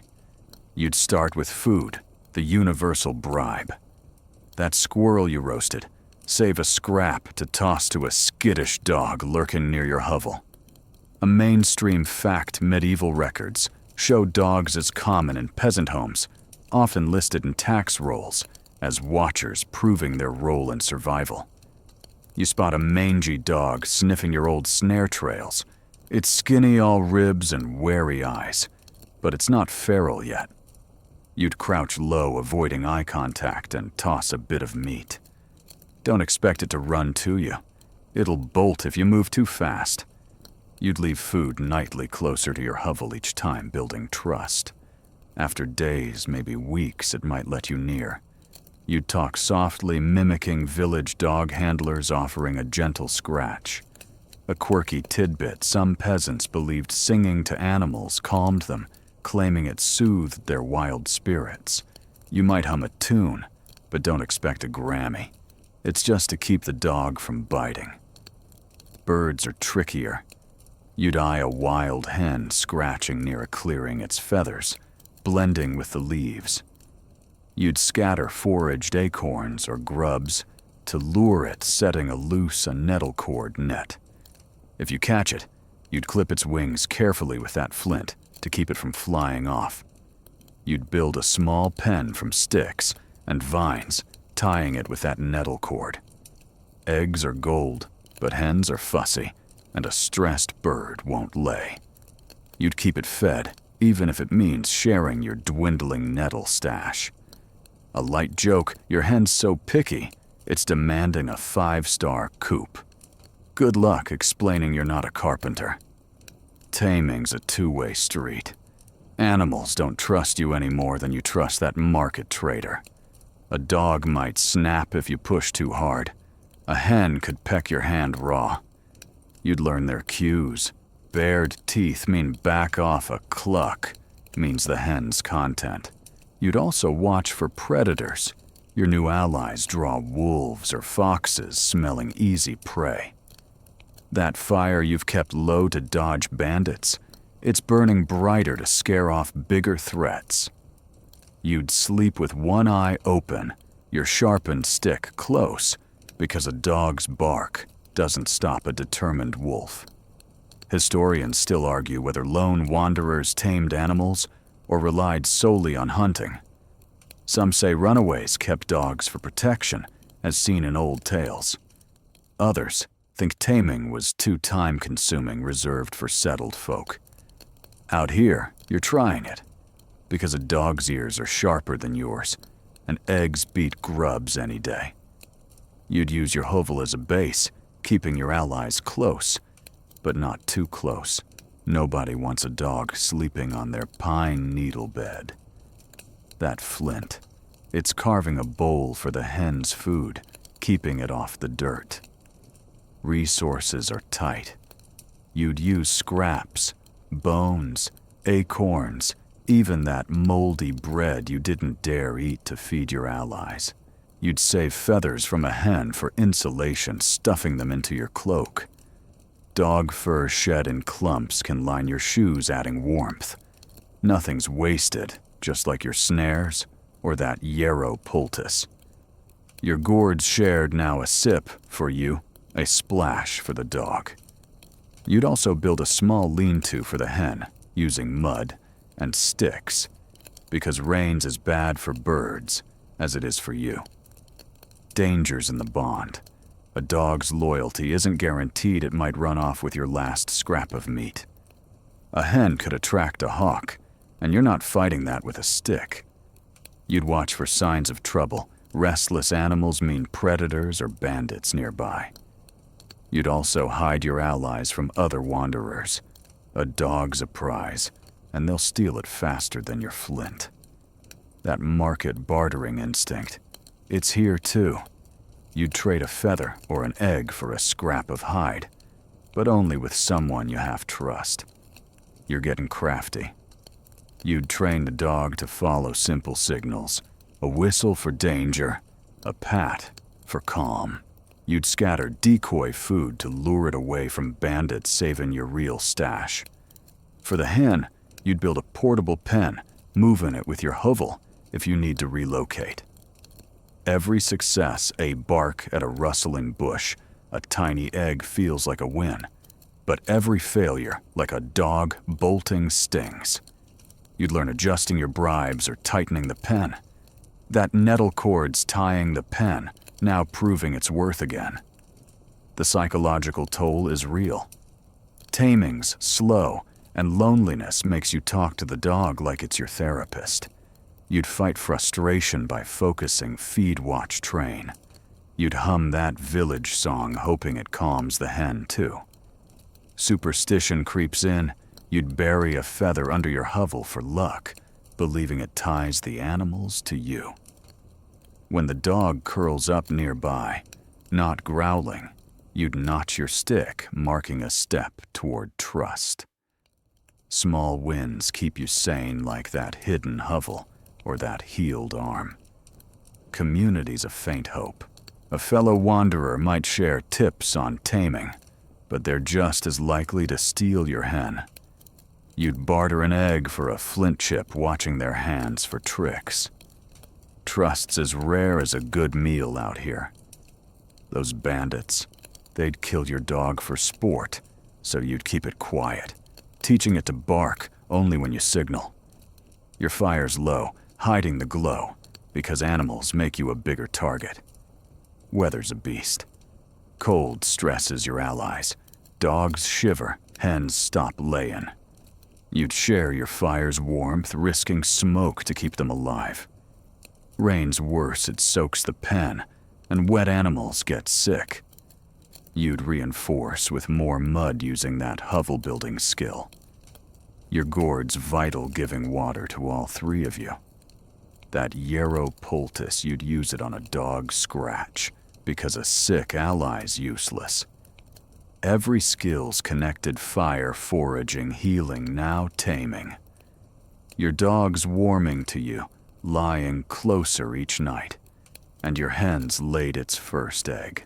You're proud, cracking it onto a hot stone, savoring the sizzle.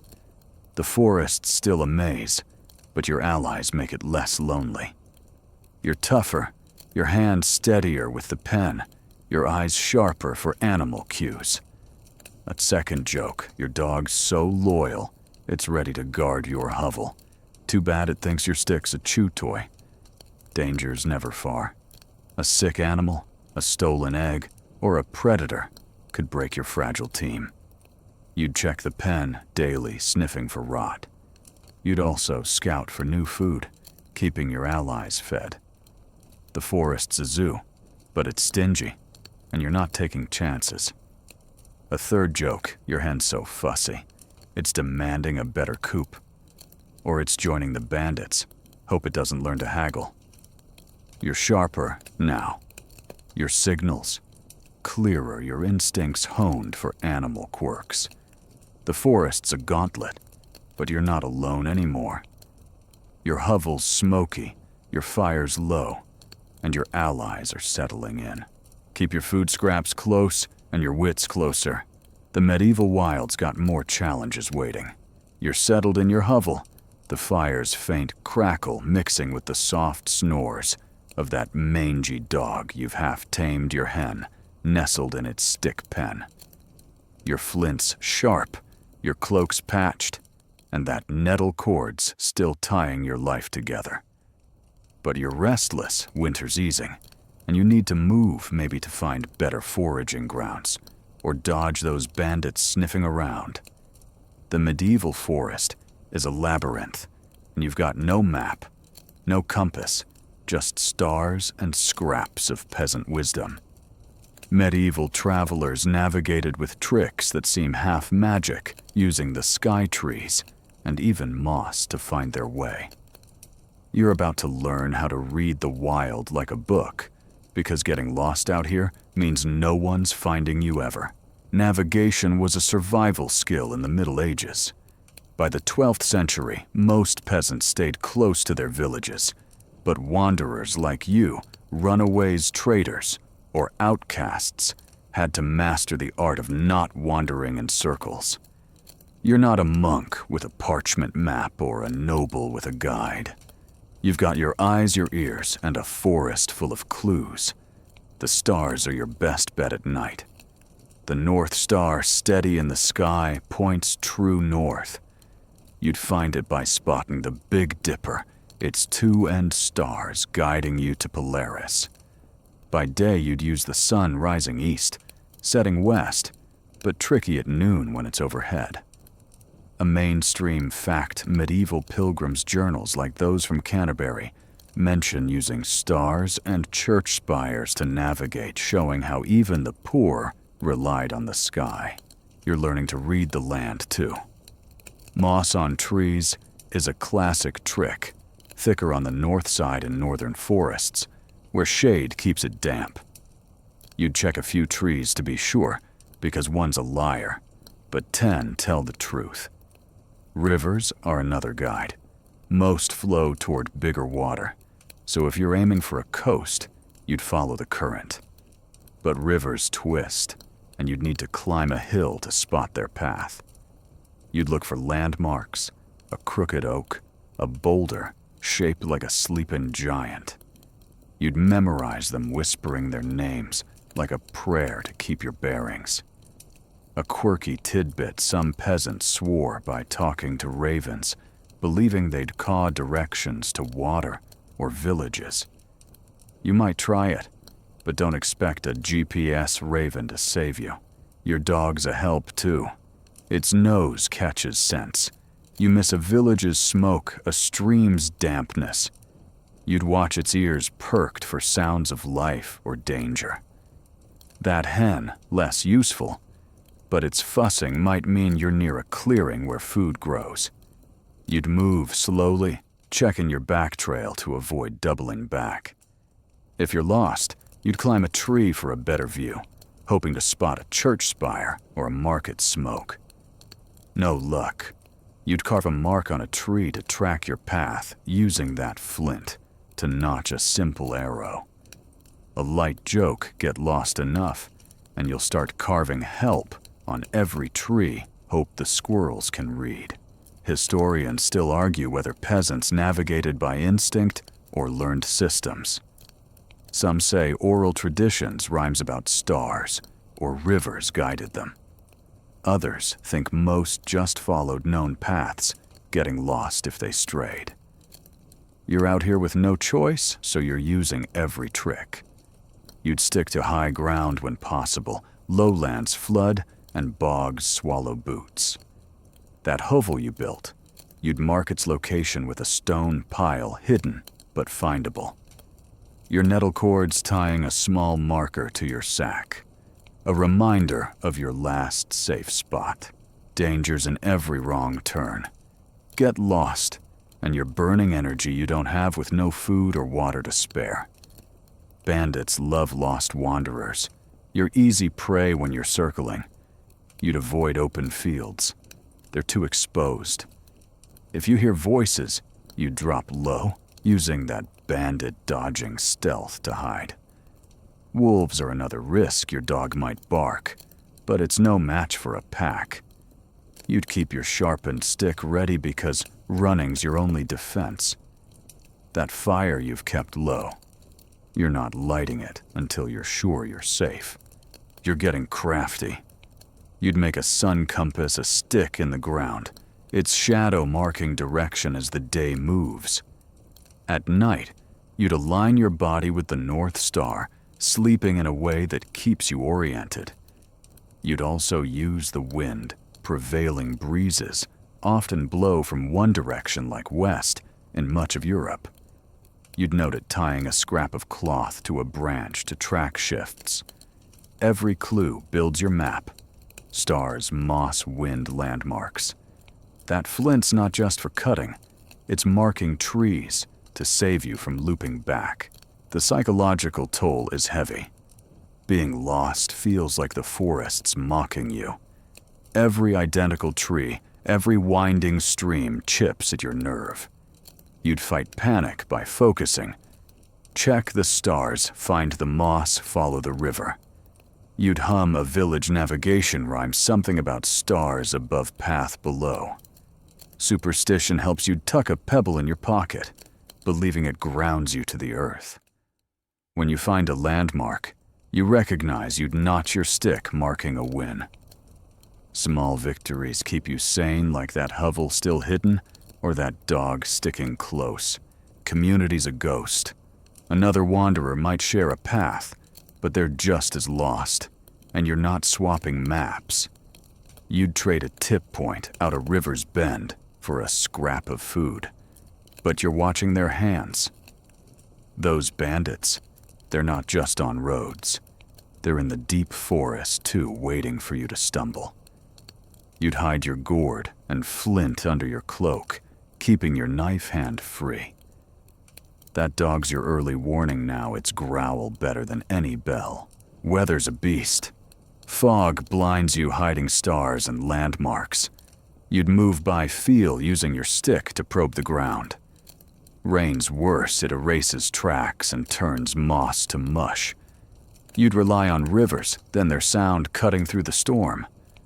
Snow's a nightmare. It buries clues, but you'd use it to track your own footprints, sweeping them with a branch to hide from bandits. That nettle cord's tying your cloak tight, keeping it from flapping in the wind. Your hovel's your anchor, but you're not there. You're moving, always moving. You're sharper now, your eyes catching moss patterns, your ears tuned to water's rush. You'd spot a twisted tree and know it's your marker, not some random oak. You're learning the forest's language. Birds quiet when danger's near, and a sudden breeze might mean a clearing. That fire-starting skill, it's on hold until you're sure you're not lost. Your gourd sipped sparingly because you don't know the next stream's location.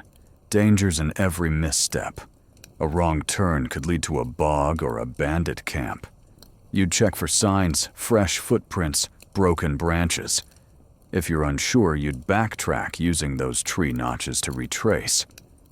A second joke, you're so good at navigating you could find your way blindfolded. Too bad the forest didn't get the memo. You're not cocky, though. Overconfidence lands you in a swamp. You'd double-check your sun compass, ensuring it's true. You found a river, its current pointing toward a village you heard about. Your dog's trotting ahead, nose low, and your hen's safe in its pen back at the hovel. You're proud, your path clearer, your heart steady. The forest's still a maze, but you're threading it one star at a time. That squirrel broth's a memory, but your snares are waiting. A third joke. You're so good with the stars, you might navigate to the moon, hope they've got better food up there. Danger's still out there. A bad read, a missed landmark, or a bandit's trap could end you. You'd check your markers, daily refreshing notches. You'd also scout new paths, keeping your options open.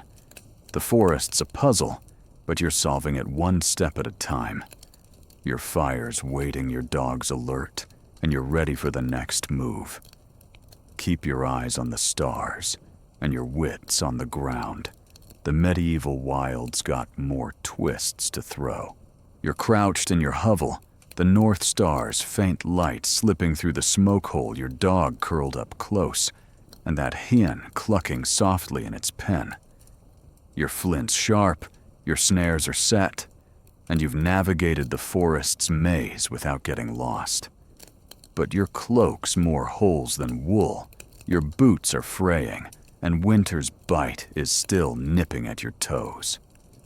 Medieval peasants didn't just wear clothes, they crafted armor from rags, turning scraps into gear that shielded them from cold thorns and the occasional bandit's blade.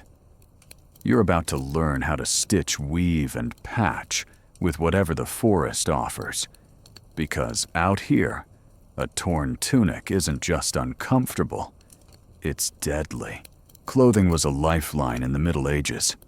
By the 13th century, most peasants wore simple wool tunics and cloaks with linen undergarments if they could afford them. Wool was king, warm, durable, and common even for wanderers like you. But you're not spinning yarn in a village. You're scavenging in the wild, and your wardrobe's a mess. Your cloak's been patched with bark and nettle cord, but it's barely holding. You need something tougher, something that lasts. Your first move is finding materials. Wool's rare out here, but you'd scavenge hides from carcasses, rabbit, squirrel, or deer if wolves left scraps.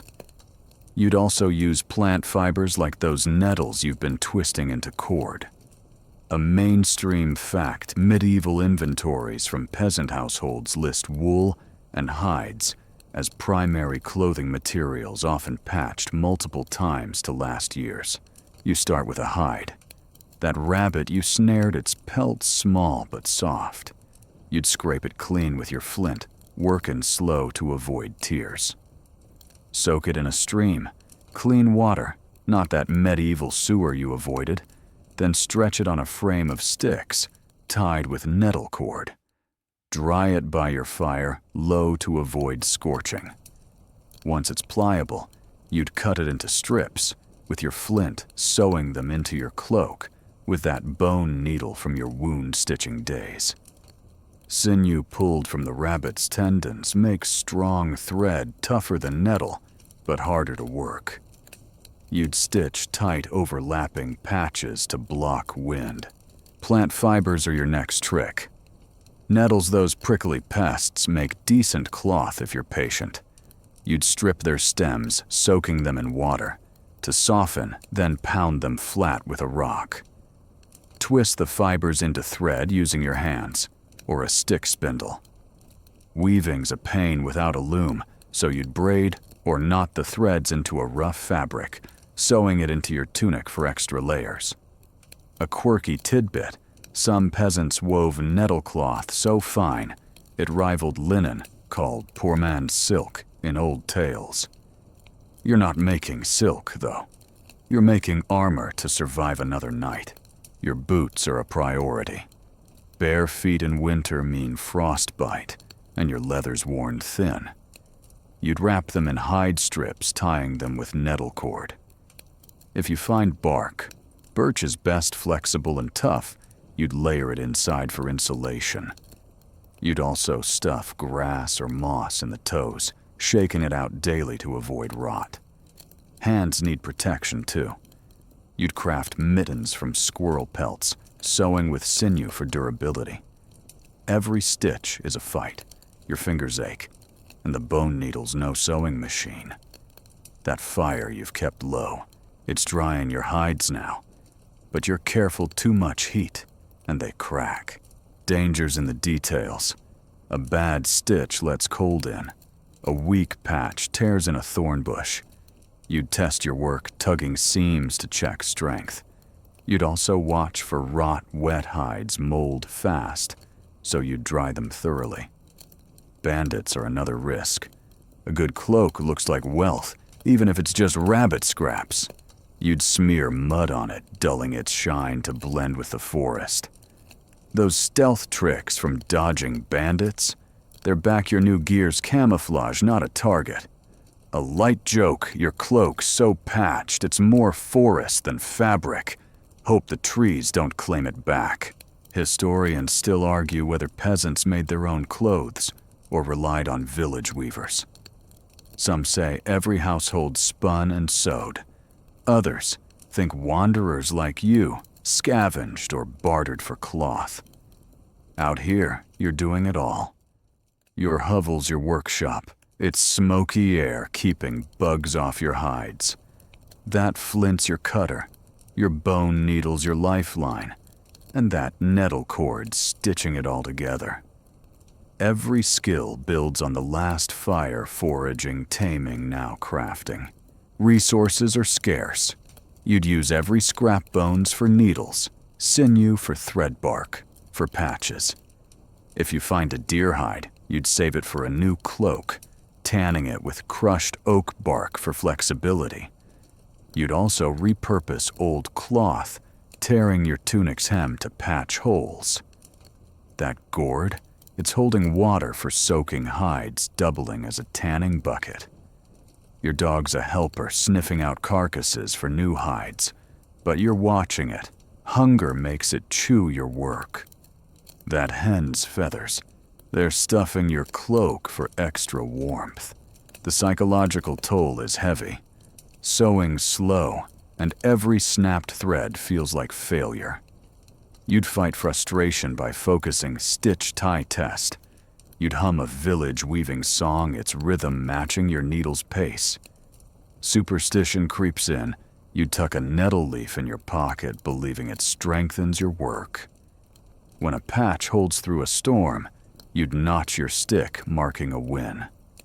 Small victories keep you sane, like that dog staying loyal or that hovel still standing.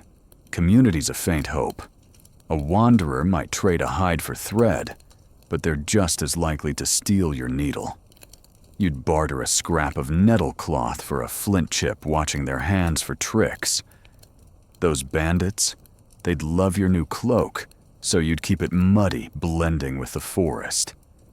Your dog's your guard, now growling at strangers. That fire's low, hiding your work from prying eyes.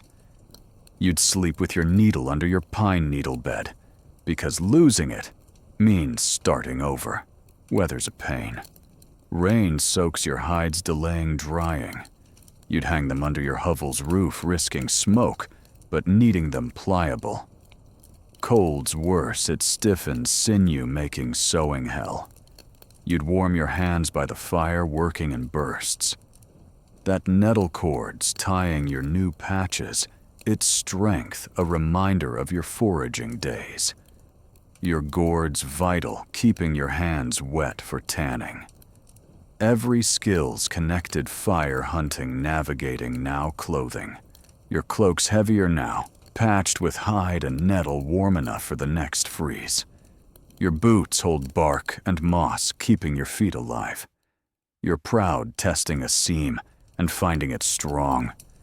The forest's still a beast, but you're armoring up one stitch at a time. That flint's cutting cleaner, your needle's threading faster. A second joke, your cloak's so tough you could fend off a bandit's dagger, too bad it smells like a wet dog. Danger's never far. A torn patch, a lost needle, or a bandit's eye could undo you. You'd check your seams daily, reinforcing weak spots. You'd also scout for more hides, knowing your gear won't last forever. The forest's a workshop, but it's stingy, and you're not taking chances. A third joke, your boots are so sturdy you're ready to kick winter in the teeth. Hope it doesn't kick back. You're tougher now, your hands steadier with sinew, your eyes sharper for usable scraps. The forest's a maze, but you're dressing for it one patch.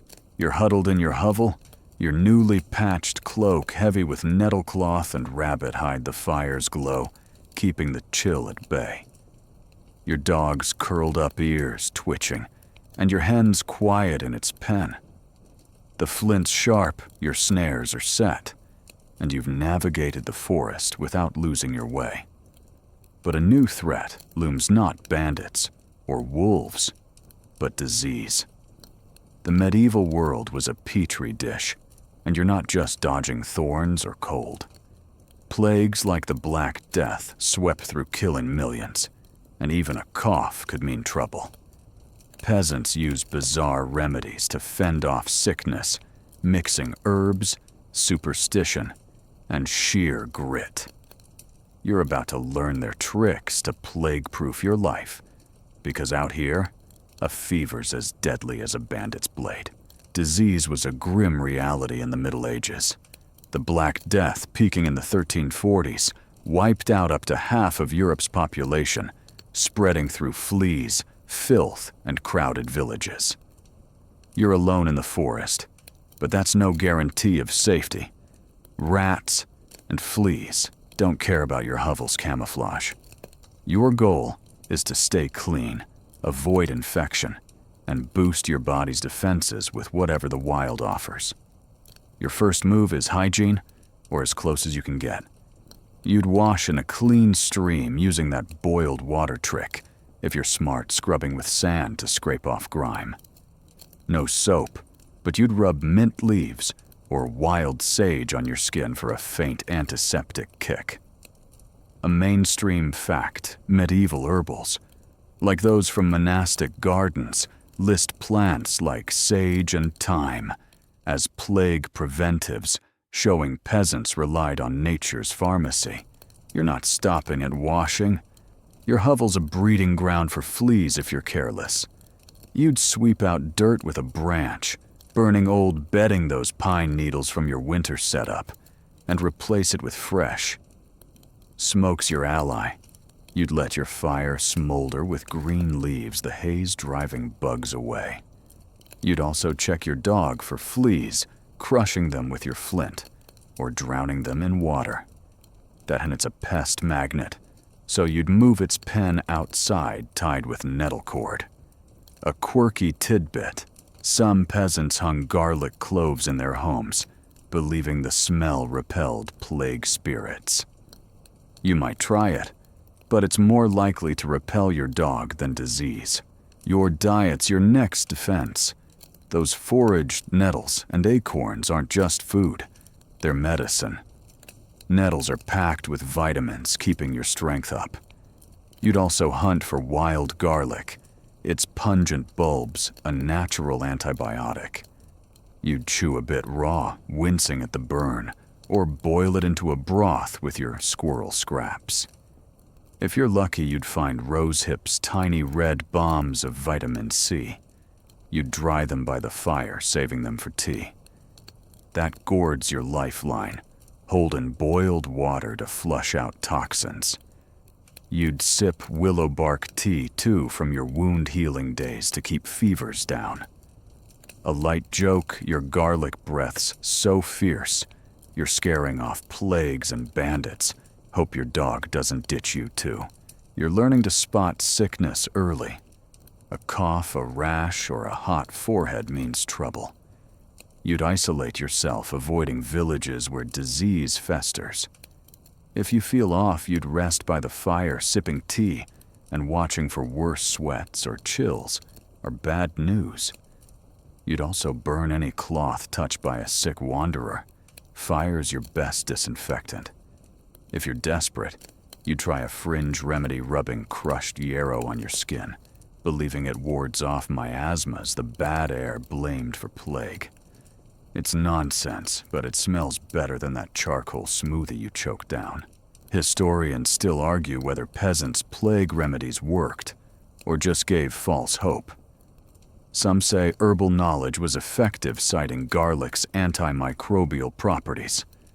Others think superstition, like wearing amulets, did more to calm minds than bodies. Out here, you're trying everything. You'd avoid dead animals, potential flea carriers tossing their bones far from your hovel. That stealth you used to dodge bandits. It's keeping you clear of sick wanderers, too. You'd move your hovel if you spot a rat nest nearby. Rebuilding's a pain, but better than catching something. Danger's in the invisible. Fleas hide in your cloak, so you'd shake it out daily, inspecting seams with that bone needle. You'd also check your dog's fur, because a sick ally's a liability.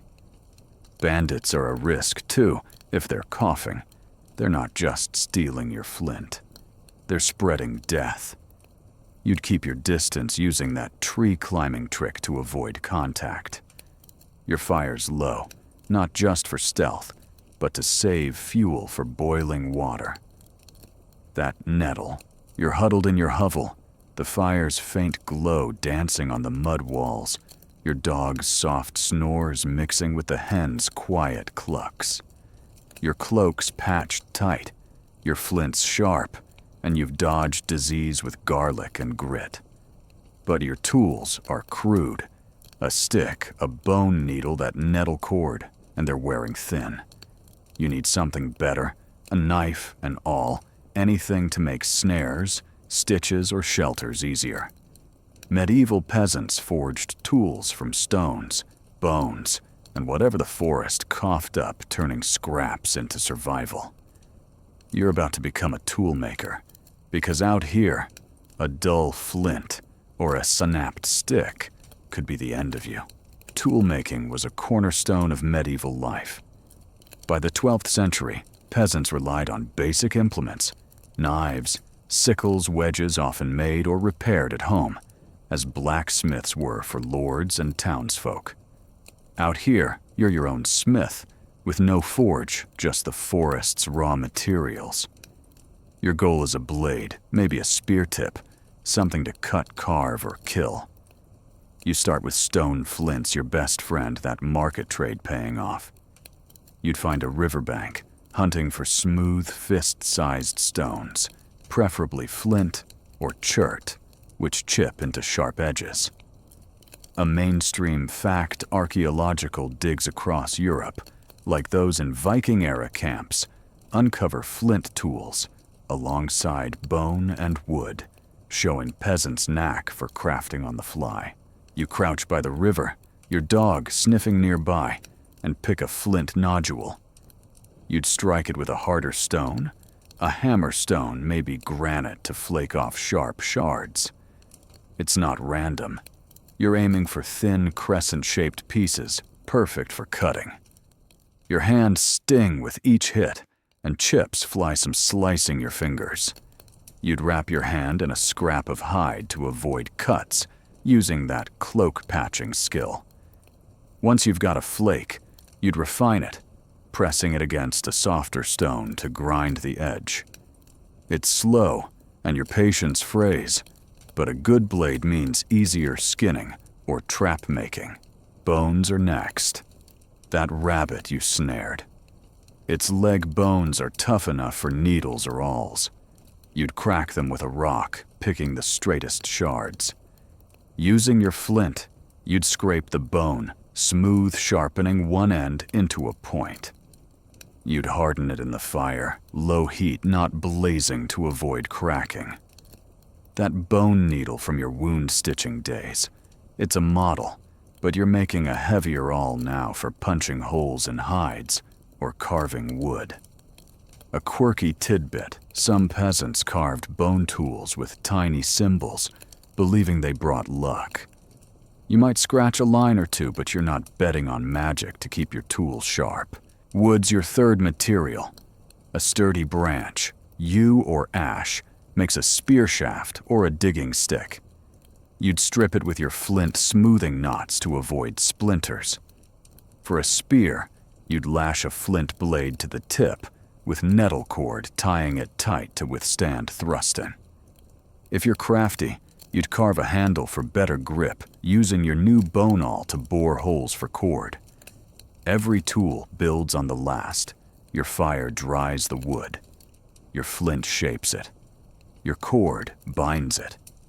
That gourd's holding water to soak the cord, keeping it pliable. A light joke, your spear's so sharp, you're ready to hunt a dragon too bad. It's just squirrels on the menu. Dangers in the craft. A bad strike splits your flint, wasting hours. A cracked bone's useless, and a weak cord snaps under pressure. You'd test each tool, slicing a twig or stabbing dirt to check strength. Bandits are a risk too. A shiny flint blade looks like treasure. You'd keep your tools hidden, tucked under your pine needle bed. Those stealth tricks from dodging bandits. They're back, you're crafting at dawn when the forest's quiet. Your dog's your guard, growling at any rustle. That hen, it's staying penned, because a stray cluck could draw attention. Historians still argue whether peasants made most of their tools or bartered for them. Some say villages had communal tool makers. Others think wanderers like you crafted solo using whatever was at hand. Out here, you're on your own. Your hovel a workshop. Your fire's low smoking, just enough to dry bones without signaling bandits. That nettle cord's tying your spear, and your flint's chipping new blades. Every skill's connected: fire, foraging, taming, now tool making. Resources are scarce. You'd scavenge every scrap. Broken stones become wedges, splintered bones become fish hooks. If you find antlers rare, but a wolf's kill might leave one, you'd carve them into handles stronger than bone. You'd also repurpose old tools. A dull flint can be re-chipped. A snapped stick becomes kindling. Your gourd's a tool now, too, holding water for grinding or soaking. Your dog's sniffing out bones, but you're watching it. Hunger makes it chew your work. That hen's feathers. They're fletching for a crude arrow if you ever get a bow. The psychological toll is heavy. Every failed chip, every cracked bone feels like a setback. You'd fight frustration by focusing strike grind test. You'd hum a village crafting song, its rhythm matching your hammerstone's beat. Superstition creeps in. You'd whisper thanks to the flint, believing it sharpens better, with respect. When a blade cuts clean, you'd notch your stick, marking a win. Small victories keep you sane, like that dog staying loyal or that hovel still standing. Community's a faint hope. A wanderer might trade a bone awl for a flint chip, but they're just as likely to steal your hammerstone. You'd barter at a distance, tossing a shard for their cord, watching their hands.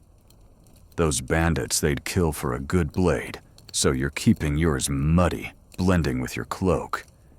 Your dog's your sentinel, growling before you hear trouble.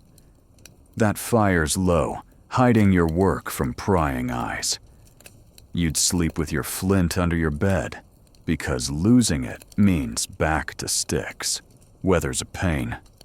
Rain makes stones slippery, ruining your grip. You'd work under your hovel's roof, risking smoke, but needing dry tools. Cold's worse, it numbs your hands, slowing your strikes. You'd warm them by the fire, working in bursts. That nettle cord's tying your new spear, its strength a nod to your foraging days. Your gourd's vital, keeping your tools clean.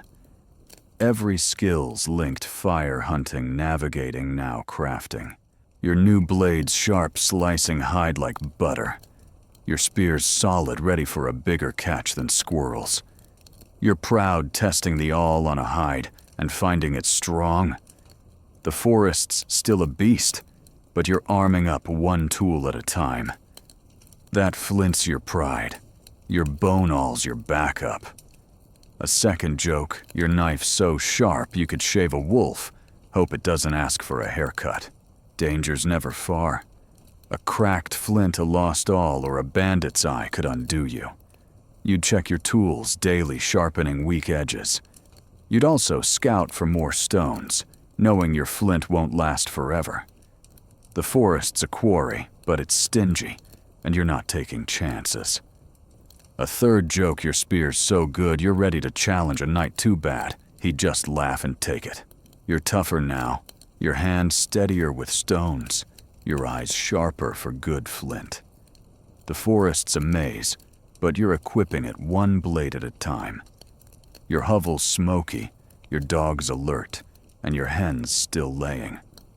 Keep your tools close and your wits closer. The medieval wild's got more challenges waiting.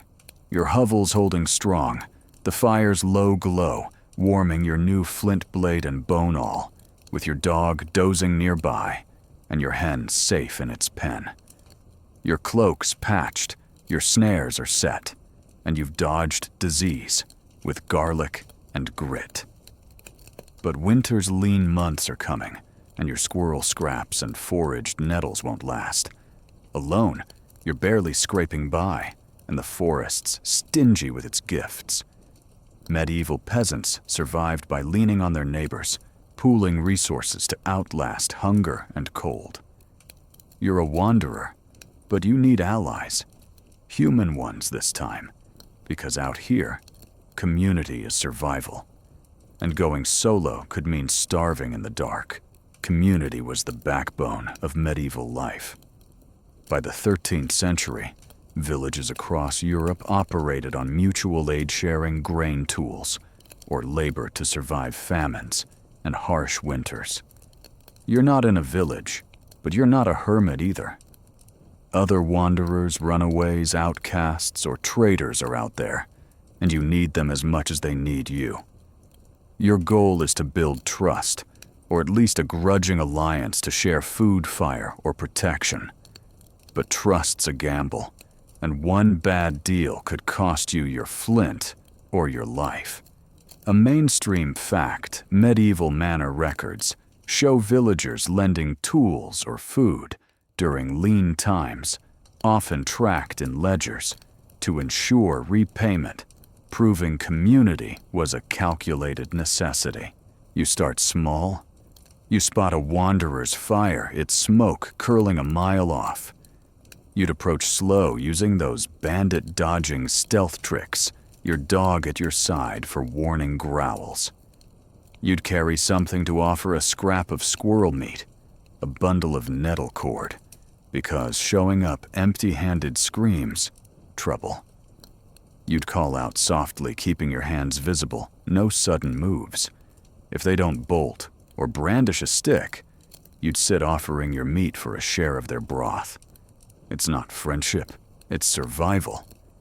You'd watch their eyes ready to run if they reach for a hidden blade. Building alliances takes time. You'd meet this wanderer again, maybe at a stream or a market trail, trading tips, a good foraging spot, a safe path. You'd share your fire-starting trick, showing them how to use a bow drill, hoping they'll trade a skill like weaving reeds into mats. A quirky tidbit, some peasants sealed alliances with a shared meal, believing it bound their fates. You might break bread or a roasted grub with them, but you're not singing Kumbaya. You're watching their hands because that flint you crafted is too precious to lose. Your dog's a bridge. Its bark draws attention, but it also signals you're not an easy mark. You'd let it sniff the wanderer, gauging their intent if the dog growls you're out. That hen's a bargaining chip, and eggs, a rare gift, worth a scrap of hide or a flint chip. You'd trade carefully using that market-haggling savvy, never giving more than you get. Your hovel's your base, but you'd invite them to share a fire. Not a bed space is trust, and trust is thin. A light joke, your dog's so picky it's a better judge of character than you hope it doesn't trade you for a better wanderer. Historians still argue whether lone wanderers formed loose communities or stayed solitary. Some say runaways banded together for safety-forming camps. Others think most avoided each other, fearing betrayal. Out here, you're hedging your bets. You'd share a snare's haul with a wanderer, hoping they'll return the favor when your traps come up empty. But you're not naive. You'd hide your best gear, tucking your flint and gourd under your pine needle bed. That nettle cord's tying your sack tight, keeping your goods safe from sticky fingers. Danger's in the deal. A wanderer might share their fire, but steal your all when you sleep. You'd sleep light your dog's ears, your alarm. Bandits are a shared threat. You'd team up to watch for them, but you're not swapping life stories. If they're sick, you'd keep your distance using those plague-proofing tricks. You'd burn any shared cloth, remembering that garlic and smoke routine.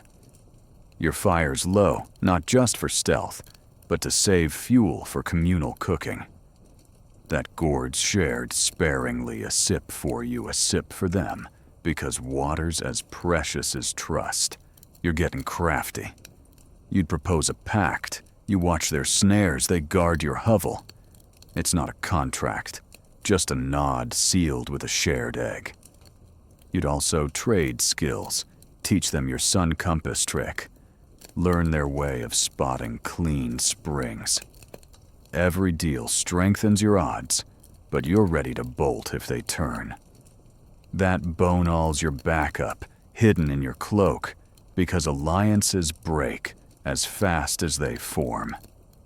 Your dog's your anchor, its loyalty surer than any wanderer's word. The psychological toll is heavy.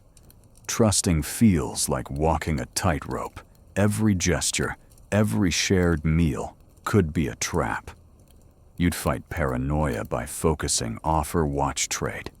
You'd hum a village work song, its rhythm calming your nerves. Superstition creeps in. You'd bury a pebble near your fire, believing it binds the alliance. When a wanderer shares a fish without stealing your flint, you'd notch your stick, marking a win. Small victories keep you sane, like that hen still laying or that hovel still hidden. Community's a lifeline, but it's fragile. You'd meet other wanderers forming a loose network, point out a bandit trail, get a tip on a berry patch. But you're not a village. You're a pack of strays bound by need. Those bandits, they'd scatter your group in a heartbeat, so you'd keep your hovel's location secret, using that navigation savvy to find it alone. Your dog's your partner, growling at strangers who get too close. That fire's your meeting place, its coals shared, but guarded. Weather's a foe. Rain scatters wanderers, making alliances hard to maintain. You'd meet under trees, trading under dripping branches. Cold's worse, it drives you together, but strains your food. You'd share a squirrel, but ration it, remembering those lean foraging days. That nettle cord's tying a shared snare, now doubling your catch. Your gourd's vital holding water for both of you. Every skill's connected fire taming tool making now community. Your alliance holds for now. You've shared a fire, traded a snare, and no one's knifed you yet. You're proud your hovel warmer with 2 fires burning nearby. The forest's still a beast, but you're not alone, not quite. Your dog's alert, your hen's laying, and your flint's safe. A second joke, your alliance is so tight, you're practically a village, too bad. Your only law is don't steal my egg. Danger's never far. A greedy wanderer, a bandit raid, or a bad trade could break your pact. You'd check your gear daily, sniffing for betrayal. You'd also scout for new allies, knowing this one might not last. The forest's a market of trust, but it's stingy, and you're not taking chances. A third joke, your dog's so loyal it's ready to run for mayor. Hope it doesn't demand your flint as a campaign fee. You're tougher now, your hands steadier with trades, your eyes sharper for allies or enemies. The forest's a maze, but you're weaving a net one wanderer at a time. Your hovel's smoky, your fire's low, and your dog's watching. Keep your flint close and your wits closer. The medieval wild's got more tests waiting. You're crouched in your hovel, the shared fire's glow warming your flint blade and bone awl, your dog alert at the entrance, and your hen clucking softly in its pen. Your cloak's patched, your alliances are shaky, but holding, and you've dodged disease with garlic and smoke. But the sky's turning gray clouds heavy with a storm you can't outrun. Medieval peasants didn't have weather apps. They read the sky, the wind, and the forest to predict storms and survive them. You're about to learn their weather-watching wisdom, because out here, a sudden downpour or freeze could ruin your hovel, douse your fire, or leave you stranded. Weather was a relentless force in the Middle Ages. By the 14th century, the Little Ice Age brought unpredictable storms and bitter winters, wrecking crops and flooding villages. Peasants survived by reading nature's signs passed down through rhymes and hard-earned lessons. You're alone, but the forest's your forecaster, clouds birds, and even your dog's behavior are clues. Your goal is to spot a storm before it hits, giving you time to reinforce your hovel or find cover. A mainstream fact, medieval agricultural texts like those from monastic estates describe farmers using sky signs to time planting, showing how deeply weather knowledge shaped survival. You start with the sky. Low, dark clouds thick as your cloak mean rain, maybe a deluge. A red sunset streaked with fire promises clear skies tomorrow, but a red dawn screams trouble, often a storm by noon. You'd watch cloud shapes, wispy ones high up are safe. Heavy rolling ones mean you're grabbing extra mud. Wind's another tell. A sudden gust from the west, common in your forest, brings rain. A steady east wind might mean cold. You'd tie a scrap of cloth to a branch, watching its dance to track shifts. That nettle cord's tying it now, proving its worth again. Animals are your allies. Your dog's restless, sniffing the air when a storm's near its ears, perk before thunder rumbles. Birds are better. If they're quiet, huddled in trees, a storm's coming. If they're singing, you're safe for now. You'd watch ants, too, scurrying to seal their nests, means rain's hours away. a quirky tidbit some peasants swore by cows lying down as a storm sign, believing they sensed the air's weight. No cows out here, but your hen's fussing in its pen, a hint to check the sky. You'd trust these signs because getting caught in a downpour means a soaked cloak and a dead fire. Your hovel's your lifeline, but it's vulnerable. Rain turns mud walls to mush, and wind rips through weak spots. You'd reinforce with more mud, mixing in grass for strength, using that hovel-building grit. You'd pile stones at the base to block runoff, digging a trench to divert water skills you honed early on. If a big storm's coming, you'd scout a cave or a thick tree cluster for backup shelter, marking it with a flint-carved notch. That bone awl's punching holes for extra reed mats tied with nettle cord to seal gaps. A light joke, your hovel's so ready it could weather a dragon's tantrum, too bad it's just rain on the way. Historians still argue whether peasants' weather predictions were reliable or just folklore. Some say their rhymes about red skies or animal behavior were grounded in observation. Others think luck played a bigger role. Out here, you're not debating. You're watching clouds and trusting your dog. You'd prepare for the worst because a storm doesn't care about theories. That fire you've nursed, you'd bank it with ash, saving coals for after the rain. Your gourd's full because streams flood fast, and you're not risking a trek to a muddy river. Danger's in the timing. Miss a storm sign and you're soaked. Your tools ruined, your fire gone. You'd check the sky hourly, climbing a hill for a better view. Bandits love storms. They move when you're distracted, so you'd use those stealth tricks, keeping low and quiet. Your dog's your early warning, its growls sharper than any thunderclap. If lightning's near, you'd avoid open fields. A strike's rare but deadly. You'd hunker in your hovel, praying the roof holds.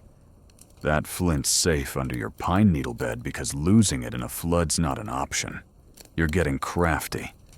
You'd weave a rain cover from reeds using that cloak patching skill and prop it over your fire pit. You'd also carve drainage channels around your hovel with your bone awl guiding water away. If you're stuck in a storm, you'd wrap your cloak in hide, keeping it dry. Every preparation's a shield. Your fire, your tools, your allies all depend on it. That gourd's holding extra water boiled before the rain muddies the stream. Your dog's restless, sensing the storm, and your hen's penned tight to stay dry. The psychological toll is heavy. A storm's roar feels personal, like the forest's out to drown you. You'd fight fear by focusing. Check the sky, reinforce the walls, save the fire. You'd hum a village weather rhyme, something about red sky at night, traveler's delight. Superstition helps you tuck a stone under your bed, believing it grounds you against lightning. When the storm passes without wrecking your hovel, you'd notch your stick, marking a win.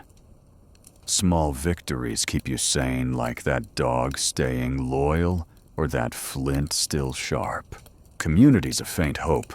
A wanderer might share a cave during a storm, but they're just as likely to steal your dry tinder. You'd trade a tip point out a cloud's warning for a scrap of hide, but you're watching their hands. Those bandits, they're moving in the rain, so you'd keep your dog close its nose better than your eyes in a downpour. Your fire's banked, hiding smoke from prying eyes. You'd sleep with your flint and awl tucked close because storms bring looters. Weather's the boss out here. A sudden freeze locks your gourd, forcing you to thaw it by the fire. Floods turn paths to mud, trapping you in your hovel. You'd adapt, using that navigation savvy to find dry roots.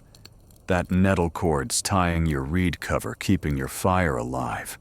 Your gourd's vital, holding clean water before the stream turns to sludge. Every skill's linked fire, tool-making alliances, Now weather watching. The storm's coming, clouds black as night. You've reinforced your hovel, your fire's banked, and your dog's on edge. You're proud your wall's holding against the first raindrops. The forest's a beast, but you're reading its moods one cloud at a time. That flint's ready for post-storm repairs. You're all set for new mats.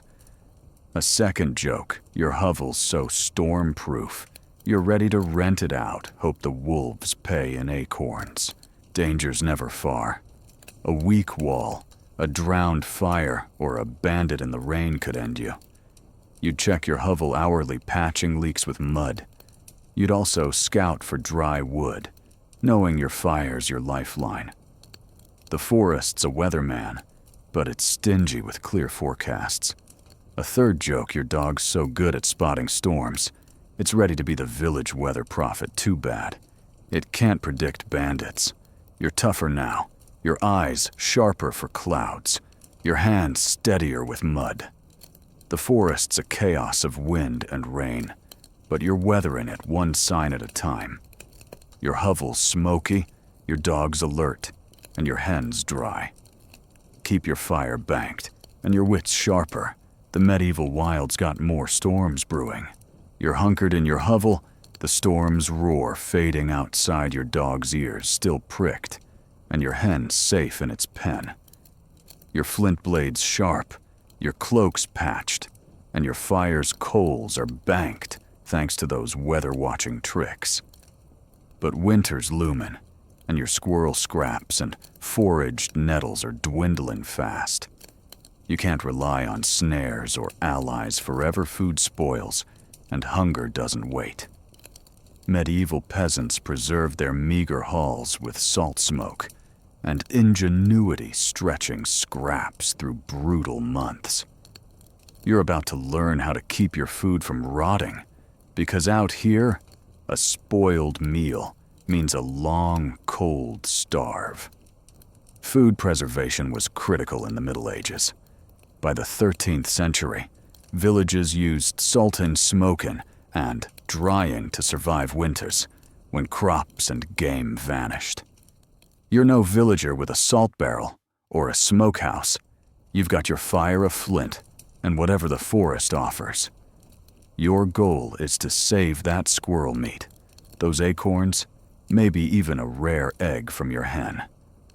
Spoilage is your enemy. One bad bite could leave you doubled over reaching for that charcoal smoothie. A mainstream fact, medieval household records list preserved foods like salted fish or smoked meat as staples, with peasants trading labor for salt, showing how vital these skills were. You start with smoking your best bet. That fire you've nursed since your bow drill days. It's your smokehouse now. You'd hang strips of squirrel meat, cut thin with your flint blade, over the fire high enough to avoid cooking, but low enough to catch the smoke. You'd use green wood like oak or hazel to make thick, smoldering smoke, not flames. The smoke dries the meat, killing bacteria, and gives it a leathery chew that lasts weeks. You'd tie the strips with nettle cord, hanging them on a stick frame inside your hovel. It's slow days of tending the fire, but it's worth it when your sack's got food for the next freeze. Salting's tougher. Salt's rare out here unless you're near a coast or a market. If you've bartered for a handful, maybe traded a pelt for it, you'd rub it into your meat, packing it tight to draw out moisture. No salt. You'd try ash from your fire, a crude substitute some peasants used. It's not perfect, but it helps. You'd bury the salted meat in a cool, dry spot near your hovel, marked with a stone to keep wolves away. A quirky tidbit, some peasants believed chanting over preserved food kept spirits from spoiling it. You might mutter a rhyme, but you're counting on smoke, not spells, to keep your meat edible.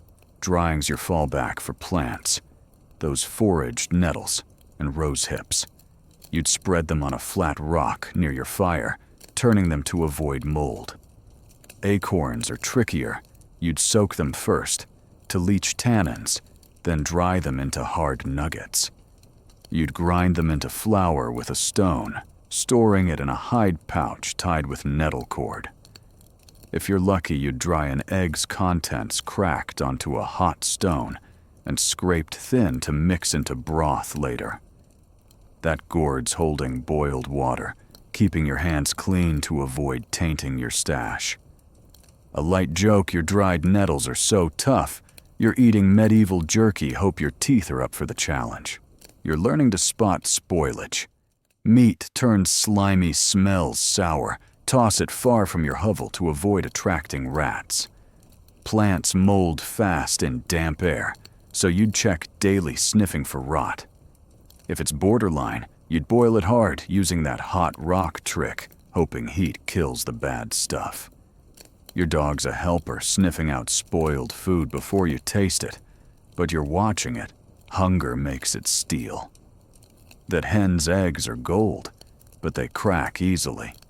So you'd wrap them in moss, stored in a cool corner of your hovel.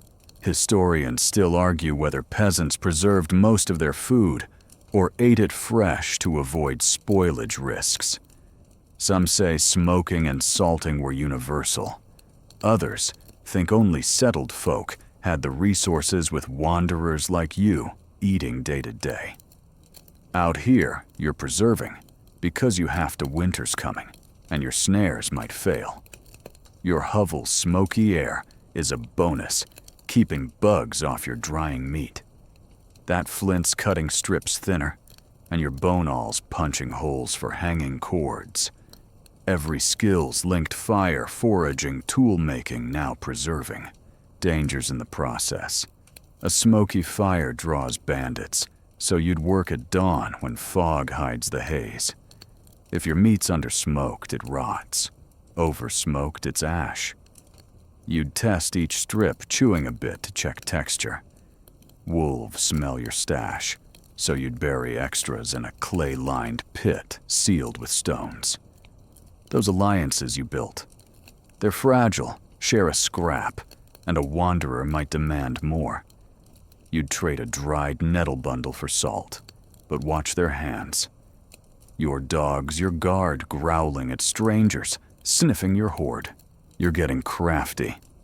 You'd build a drying rack from branches tied with nettle cord to keep meat off the dirt. You'd also experiment mixing crushed rose hips into dried meat for flavor, hoping it's not toxic. If you find clay, you'd shape a small jar, firing it in your hearth to store flour. It's fragile, but it beats a leaky pouch. Every success, a chewy strip, a dry egg, feels like a feast, but every failure stings.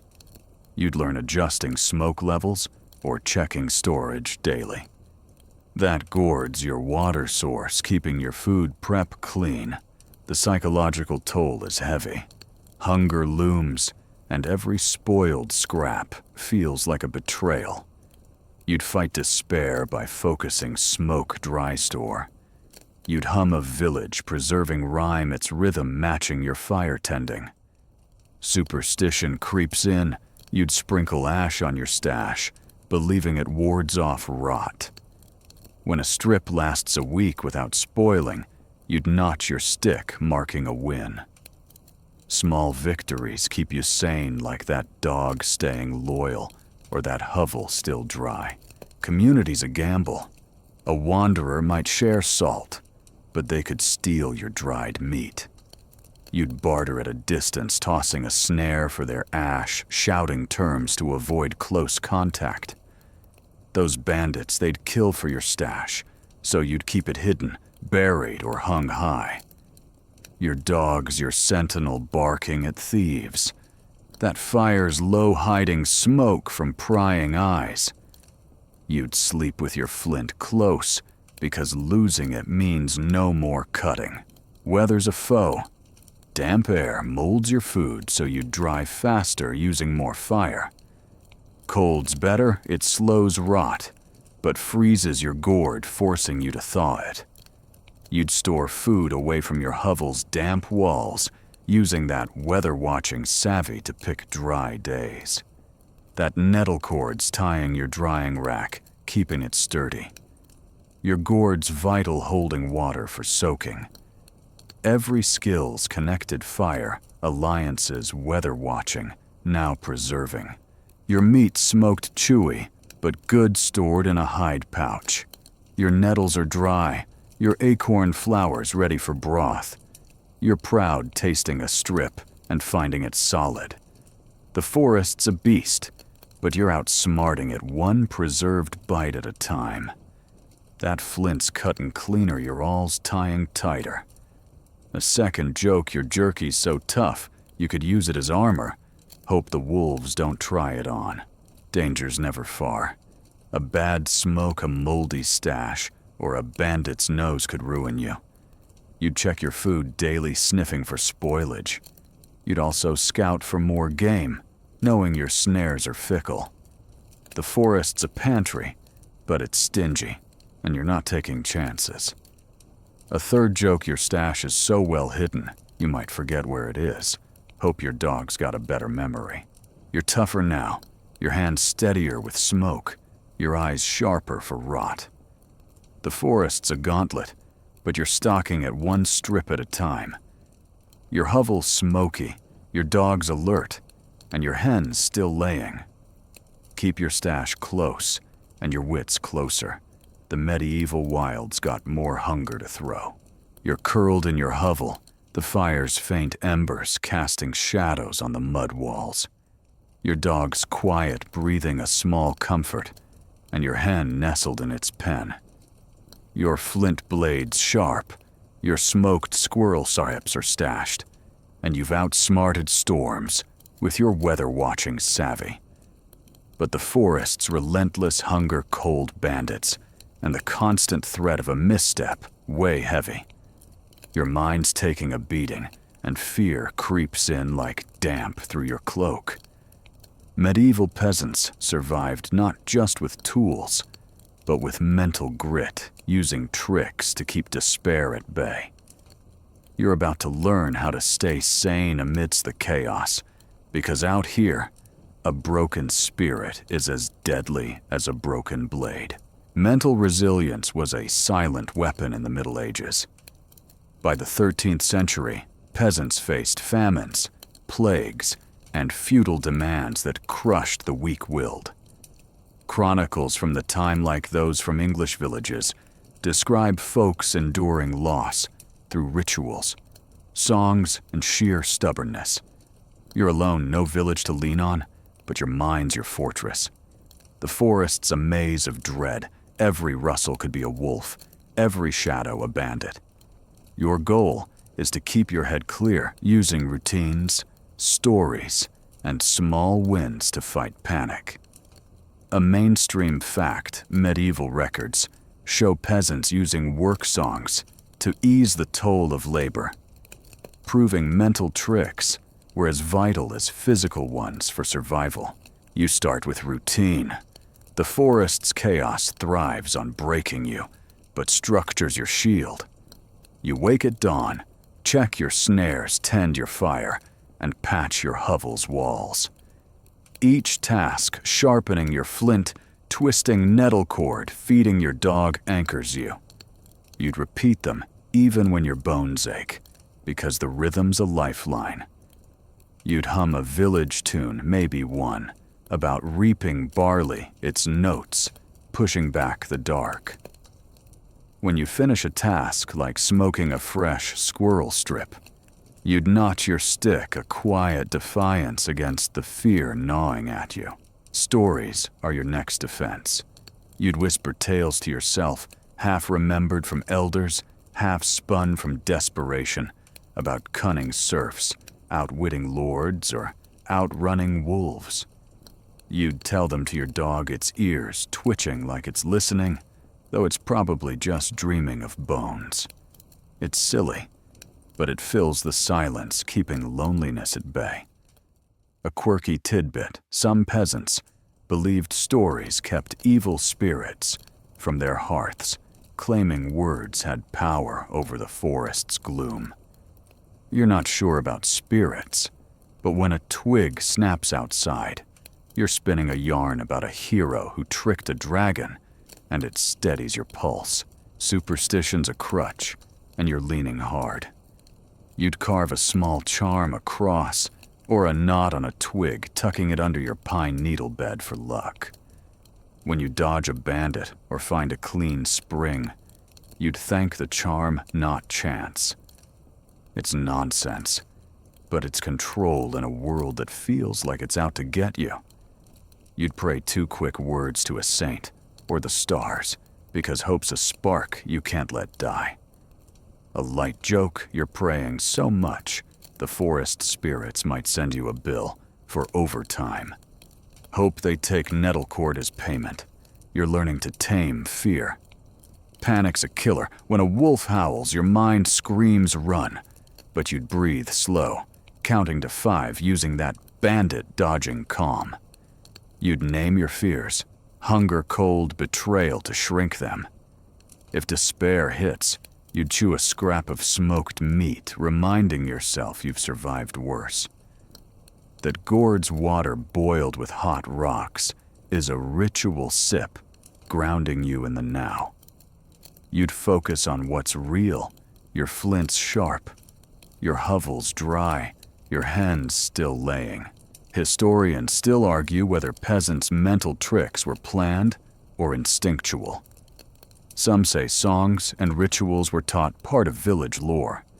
Others think they were desperate coping, born from terror. Out here, you're using both routines deliberate, but stories spill out when the dark presses in. Your hovel's your sanctuary, its smoky air, a reminder you're still breathing. That flint blade's your pride, cutting cleaner with every use. Your dog's a partner, its warmth a shield against the void. Every skill fire preserving evasion builds your mental armor. Dangers in your head. A moment of panic could send you stumbling into a bog or lighting a fire that draws bandits. You'd stay busy, mend your cloak, check your snares, talk to your hen to keep fear from spiraling. Those wanderer alliances. They're a mental boost. A shared fire feels like a win even if you don't trust them. But you're watching their hands because a stolen all could break your nerve. Your dog's growls are your alarm, keeping dread from taking over. You're getting crafty.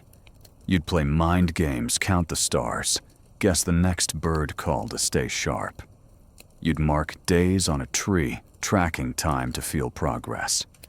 If loneliness hits, you'd name your tools, call your flint, old slice for a chuckle. Every act tying a knot, cleaning your gourd fights despair. That nettle cord's your constant tying your snares, your charms your hope. Your fire's low, hiding from bandits, but warming your resolve. The psychological toll is brutal. The forest's endless, every day's a loop of hunger, cold, and fear. You'd fight it with small joys, a hen's egg, a dry night, a clean cut from your all.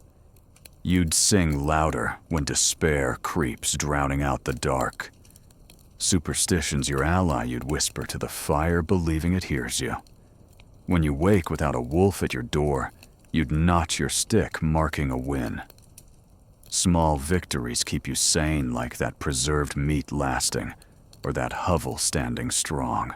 Community's a faint hope. A wanderer's shared story lifts your mood, but they might steal your calm with a betrayal. You'd trade a tale for a laugh, but keep your flint hidden. Those bandits, they're not just after your goods. They can shatter your nerve with an ambush. Your dog's your rock, its loyalty a spark of hope. That fire's your ritual, its crackle a reminder you're alive. You'd sleep with your all close, because losing it could tip you into despair. Weather's a mind killer. Storms make you feel trapped. Fog makes you feel lost. You'd use those weather-watching tricks, reading clouds to feel in control. Rain's a test, but you'd reinforce your hovel staying busy to stay sane. That nettle cord's tying your spirit together, holding your charms and hopes. Your gourd's vital, its water, a sip of clarity. Every skill's linked fire, tool-making, weather-watching, now mental grit. You're holding on your mind clearer with each routine. You've told a story, carved a charm, and laughed at your dog's sleepy grumble. You're proud, your fire steady, your hovel dry. The forest's a beast, but you're taming it one thought at a time. That flint's your anchor, your hen's laying, and your dog's loyal. A second joke, your stories are so good the wolves are listening instead of hunting. Hope they don't ask for an encore, danger's never far. A panic attack, a lost tool, or a bandit's shadow could break you. You'd check your mind, daily grounding it with routine. You'd scout new stories, keeping your spirit fed. The forest's a maze, but you're navigating it one tale at a time. A third joke, you're so calm you could teach the forest to chill. Hope it doesn't steal your charm. You're tougher now, your mind steadier, your stories sharper. The forest's a chaos, but you're mastering it one routine at a time. Your hovel's smoky, your dog's alert, and your hen's still laying. Keep your flint close, and your wits closer. The medieval wild's got more fears to face. You're tucked in your hovel, the fire's faint glow steadying your nerves. Your dog's quiet, breathing a small anchor, and your hen clucking softly in its pen. Your flint blade's sharp, your smoked meat's holding, and you've kept your mind intact with stories and charms. But the forest isn't your only threat. Feudal overlords loom their demands as crushing as any storm. You're a runaway, maybe a serf, who slipped the yoke, and the Lord's men are sniffing for you, ready to drag you back to toil or worse. Medieval peasants dodged their masters with cunning, hiding in plain sight, or slipping through cracks in the system. You're about to learn how to escape their grip, because out here, freedom's as vital as food, and one wrong move could chain you for life. Feudal lords ruled with an iron fist in the Middle Ages. By the 12th century, most peasants were bound to the land, owing labor crops or taxes to a lord who owned their world. Runaways like you were hunted manorial records, list fines, and punishments for fleeing serfs, with some lords offering rewards for your capture. Your goal is to stay free using stealth deception and the forest's cover to outwit trackers. You're not fighting knights, you're ghosting them, blending into the wild like you did with bandits.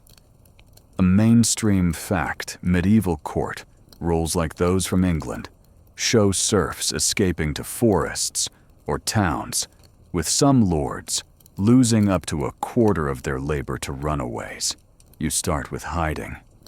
Your hovel's already camouflaged, those leaf piles from your bandit dodging days are gold. You deepen its cover, weaving more reeds with nettle cord to blend with the underbrush.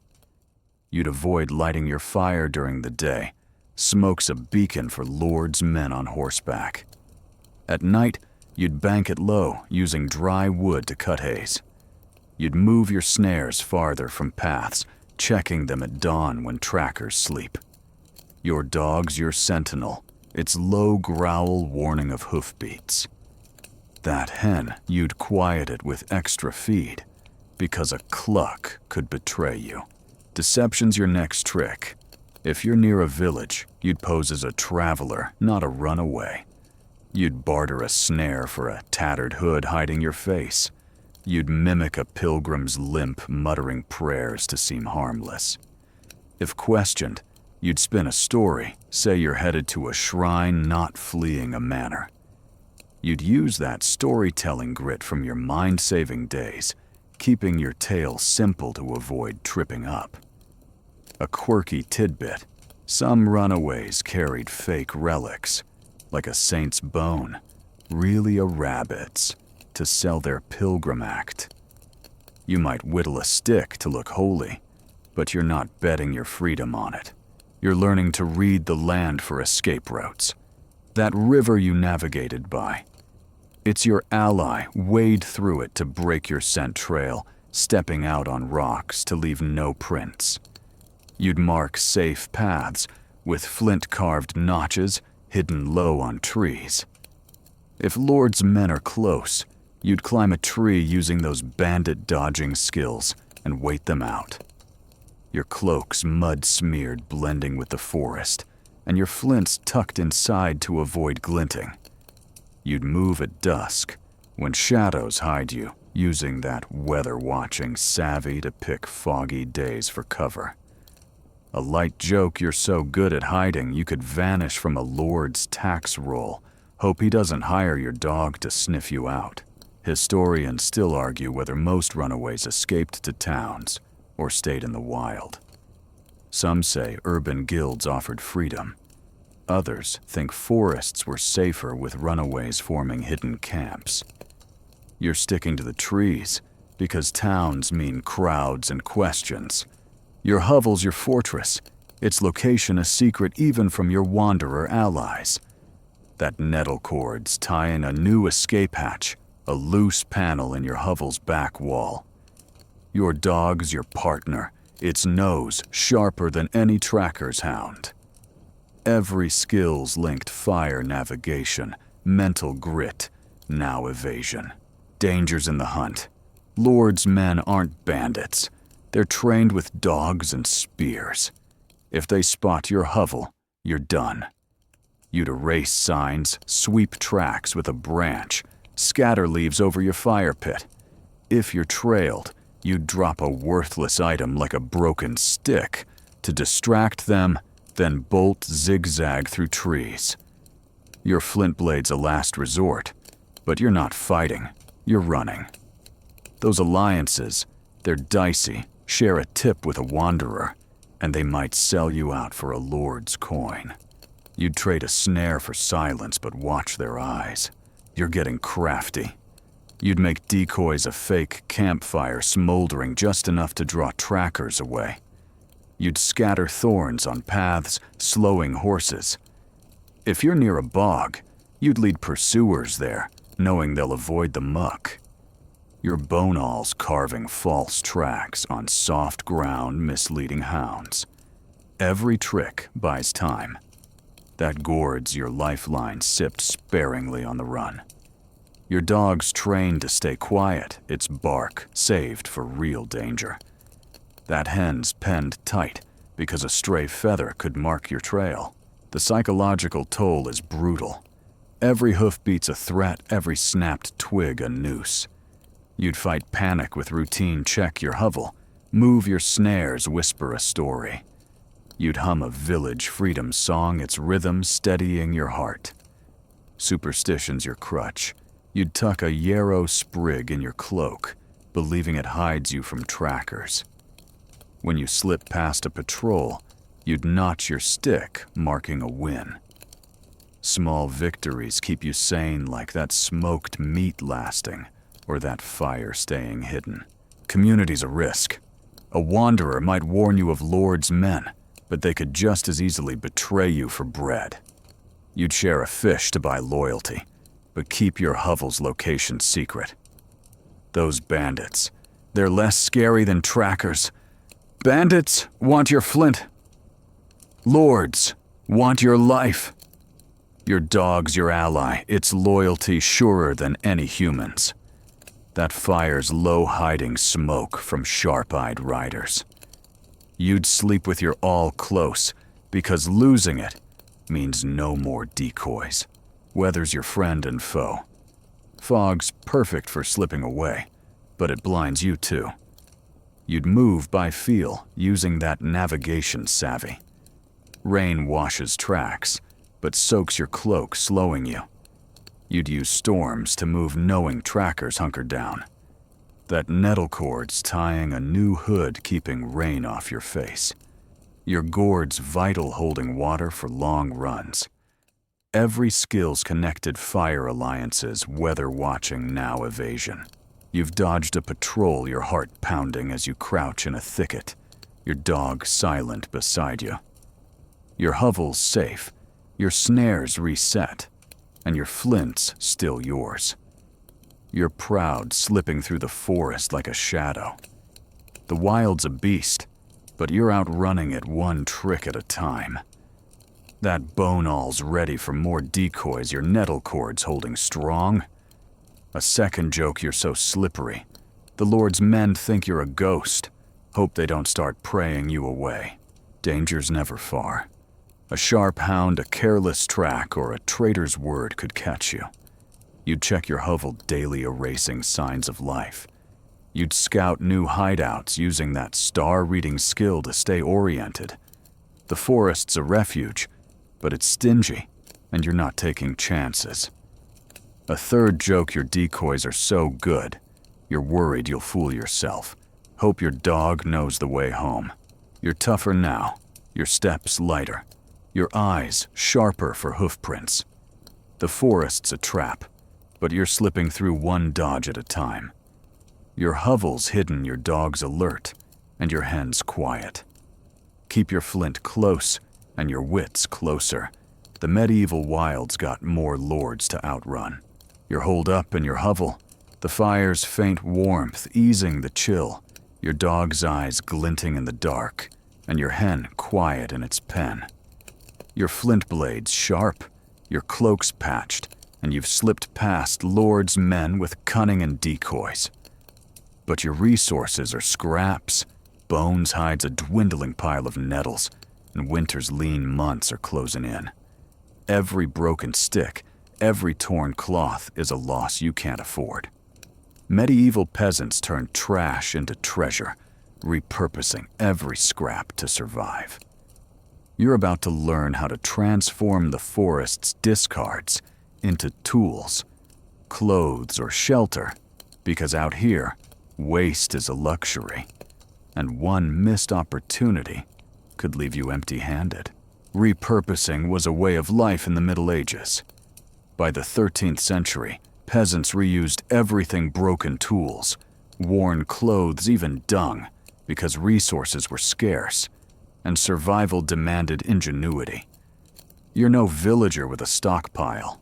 You're scavenging in the wild, turning the forest's refuse into your lifeline. Your goal is to make every scrap work: bones into needles, bark into buckets, feathers into insulation. Nothing's thrown away because everything's a tool if you're clever enough. A mainstream fact: medieval archaeological sites like those in rural England reveal bone needles, patched clothes, and wooden scraps reused as wedges, showing how peasants squeezed value from every fragment. You start with bones. That squirrel you smoked. Its tiny bones are piling up. You'd pick the straightest, using your flint blade to carve them into needles or fish hooks. You'd smooth them with a stone, hardening them in your fire's embers, low heat, like your tool-making days, to avoid cracks. A broken bone's not trash. You'd grind it into powder for broth, or use shards as trap triggers. You'd store them in a hide pouch tied with nettle cord, keeping them dry. That bone awl from your tool-making. It's punching holes in hides, now doubling as a carving tool. Bark's your next gold mine. Birch or willow peels off in sheets, perfect for patching your hovel or making a crude bowl. You'd soak it in your gourd's water to make it flexible, then shape it with your flint. If it's too brittle, you'd dry it slowly by the fire, using that weather-watching patience to avoid cracking. Bark can be a strap for your sack or a roof patch when rain leaks through. A quirky tidbit: some peasants wove bark into baskets, believing it pleased forest spirits. You're not weaving for spirits, but a bark container for your acorns beats a leaky pouch. Cloth scraps are rare but precious. Your tunic's hem torn from countless snags isn't garbage. You'd cut it into strips, with your flint sewing them into your cloak for extra warmth. If you find a discarded rag, maybe from a wanderer's camp, you'd boil it clean using that hot rock trick and repurpose it as a bandage or a fire-carrying sling. Feathers from your hen are insulation stuffed into your boots or cloak. Even mud's useful. You'd mix it with ash to seal cracks in your hovel, reusing that shelter-building grit. A light joke you're so good at repurposing, you could turn a wolf's growl into a lullaby. Hope it doesn't demand royalties. You're learning to see the forest differently. Every snapped branch is a potential snare pole. Every cracked stone's a hammer. You'd scavenge animal carcasses.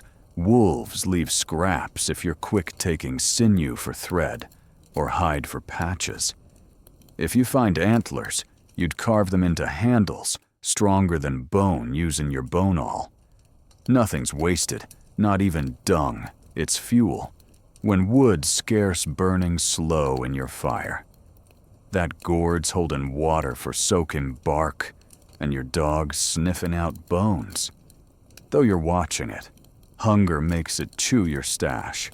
Historians still argue whether peasants repurposed out of necessity or habit. Some say it was pure survival with every scrap vital. Others think it was cultural, a mindset of thrift passed down generations. Out here, it's both you're repurposing because you have to, but it's becoming instinct. Your hovel's a workshop. It's smoky air drying bark and hides. That flint's cutting cleaner, your nettle cords tying tighter. Every skill's linked fire tool making, preserving, now repurposing. Danger's in the oversight. Miss a usable scrap, and you're weaker for it. A broken stick could have been a trap, a torn hide a patch. Bandits love scavenged goods. A shiny antler handle draws their eye. You'd keep your finds muddy using those bandit-dodging tricks to hide your haul. Your dog's your guard, growling at wanderers who get too close. Those alliances, their tricky share a bone needle, and they might demand your flint. You'd trade a bark bowl for a hide scrap, but watch their hands. Your fire's low, hiding your work from prying eyes. You're getting crafty. You'd weave nettle stems into a mat, using your cloak patching skills to store food off the ground. You'd carve a broken flint into a scraper for hides, saving your good blade. If you find clay, you'd shape a crude pot, firing it in your hearth for storage. Every success, a new needle, a sealed hovel feels like a win, but every failure stings. You'd learn testing each repurposed tool for strength. That gourd's your multi-purpose gem, holding water ash or even bone powder. The psychological toll is heavy. Every wasted scrap feels like a defeat. Every find a spark of hope. You'd fight despair by focusing carve sew store. You'd hum a village work song, its rhythm matching your flint scrape. Superstition creeps in. You'd whisper thanks to a found bone, believing it brings luck. When a bark patch holds through a storm, you'd notch your stick, marking a win. Small victories keep you sane, like that dog staying loyal or that hen still laying. Community's a gamble. A wanderer might share a hide, but they could steal your all. You'd barter a fishhook for a stone, shouting terms to keep distance. Those bandits, they'd kill for a good needle, so you're hiding your stash under your pine needle bed. Your dog's your sentinel, barking at thieves. That fire's low, hiding smoke from scavengers. You'd sleep with your flint close, because losing it means no more crafting. Weather's a foe. Rain rots, hides ruins. Bark. You dry everything by the fire, risking smoke, but needing usable scraps. Cold's better. It preserves bones, but numbs your hands, slowing carving. You'd work in bursts, warming fingers by the fire.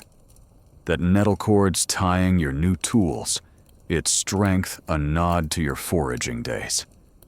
Your gourd's vital, keeping your hands clean for crafting. Every skill's connected fire, alliances weather watching now repurposing.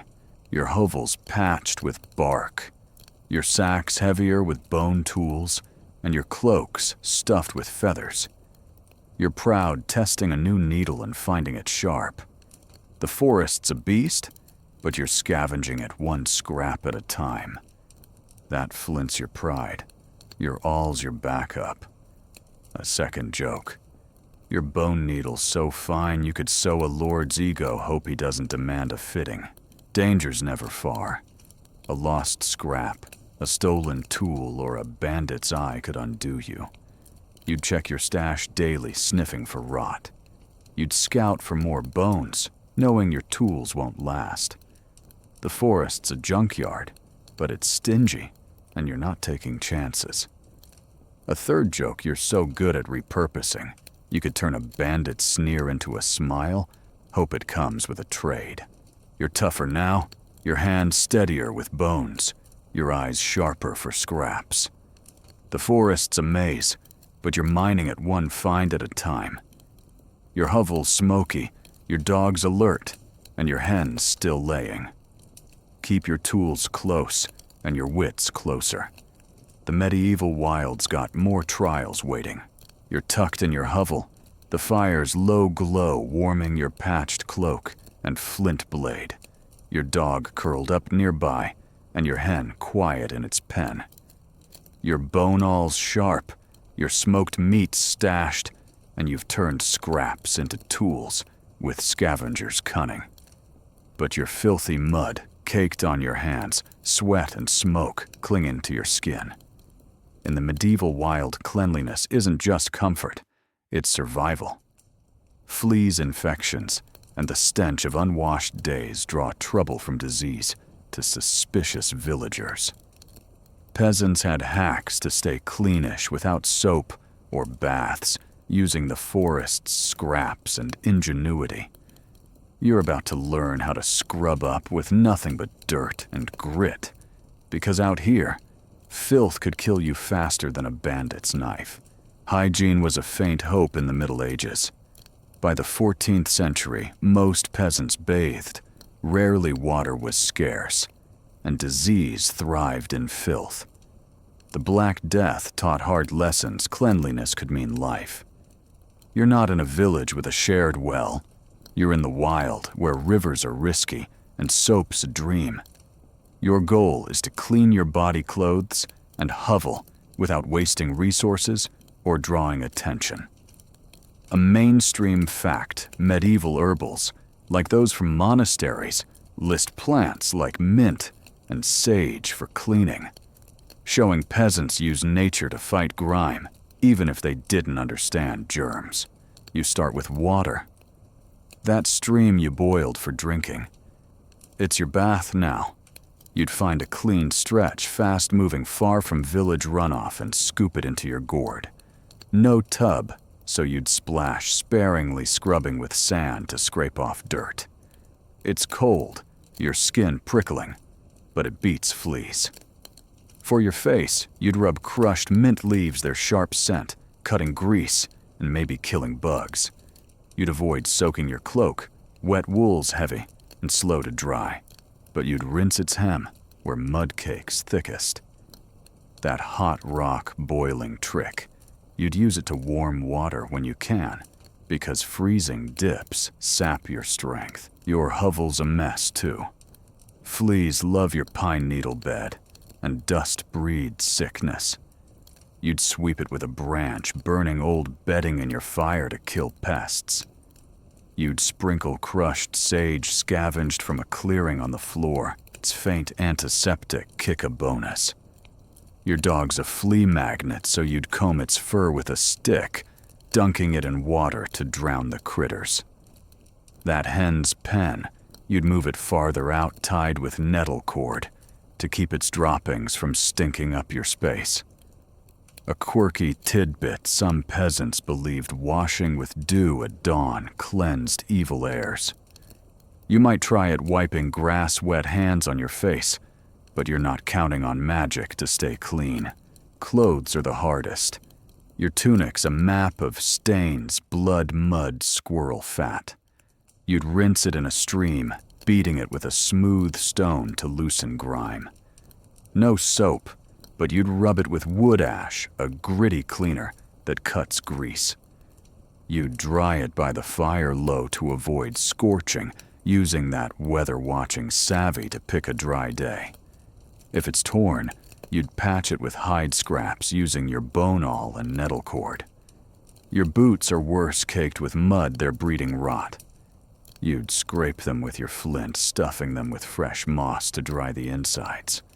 A light joke, your tunic's so clean, you're ready for a lord's feast. Too bad they'd smell you coming a mile away. You're learning to spot filth's dangers. Itchy skin means fleas. A sour smell means infection. You'd check your body daily using your flint to shave off matted hair where bugs hide.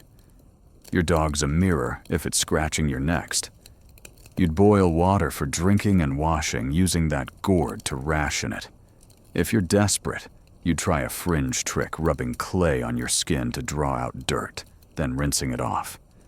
It's messy, but it works better than nothing. That garlic you chewed for plague proofing.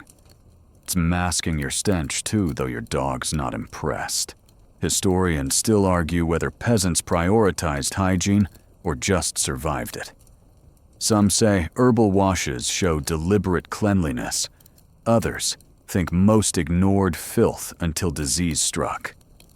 Out here, you're cleaning because you have to fleas, and infections don't negotiate. Your hovel's smoky air helps driving off bugs like your plague-proofing days. That flint's scraping cleaner, you're all stitching tighter. Every skill's linked fire, preserving, repurposing, now hygiene. Dangers in the dirt. Filth draws rats, which bring fleas, which bring plague. You'd shake out your cloak, daily checking seams for pests. Bandits smell weakness. A filthy wanderer looks like an easy mark. You'd keep clean to blend in using those deception tricks from dodging lords. Your dog's your guard, growling at strangers who might spot your washing and steal your gourd. Those alliances, they're risky, share a stream, and a wanderer might foul it. You'd trade a mint bundle for ash, but watch their hands. You're getting crafty. You'd weave a reed sponge tied with nettle cord to scrub better. You'd mix ash and water into a paste, smearing it on stains before rinsing. If you find a clay deposit, you'd bake a shallow dish for washing, firing it in your hearth. Every success, a clean tunic, a flea-free bed feels like a win, but every failure stings. You'd learn checking for mold or bugs daily. That gourd's your wash basin, now holding water for scrubbing. The psychological toll is heavy. Filth feels like defeat, every itch a reminder of vulnerability. You'd fight despair by focusing scrub rinse dry. You'd hum a village cleaning song, its rhythm matching your stone's beat. Superstition creeps in, you'd sprinkle sage on your bed, believing it wards off sickness. When your skin's clean for a day, you'd notch your stick, marking a win. Small victories keep you sane, like that dog staying loyal, or that hovel still dry. Community's a gamble. A wanderer might share a clean stream, but they could foul it with their own grime. You'd barter a snare for mint shouting terms to keep distance. Those bandits, they'd steal your clean cloak so you're keeping it muddy for camouflage. Your dog's your sentinel barking at intruders. That fire's low hiding smoke from prying eyes. You'd sleep with your flint close because losing it means no more scraping. Weather's a foe. Rain's great for washing, but soaks your bed-breeding mold. You'd dry everything by the fire, risking smoke. Cold's worse, it freezes your gourd, forcing you to thaw it. You'd wash on clear days using that weather-watching savvy. That nettle cord's tying your reed sponge, keeping it handy. Your gourd's vital holding clean water. Every skill's linked fire alliances, repurposing now hygiene. Your skin's clean, your tunic's rinsed, and your hovel's swept. You're proud, scratching less, feeling human again. The forest's a beast, but you're taming it one scrub at a time. That flint's your scraper, your aul's your stitcher.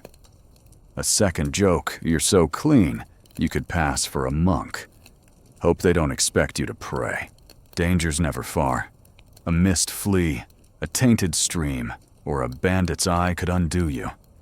You'd check your bed, daily burning infested straw. You'd scout for clean water, knowing rivers turn foul. The forest's a bath, but it's stingy, and you're not taking chances. A third joke, your dog's so clean it's ready for a lord's kennel. Hope it doesn't ditch you for a fancier hovel. You're tougher now, your hands steadier with ash, your eyes sharper for filth. The forest's a mess, but you're cleaning it one rinse at a time. Your hovel's smoky, your dog's alert, and your hen's still laying.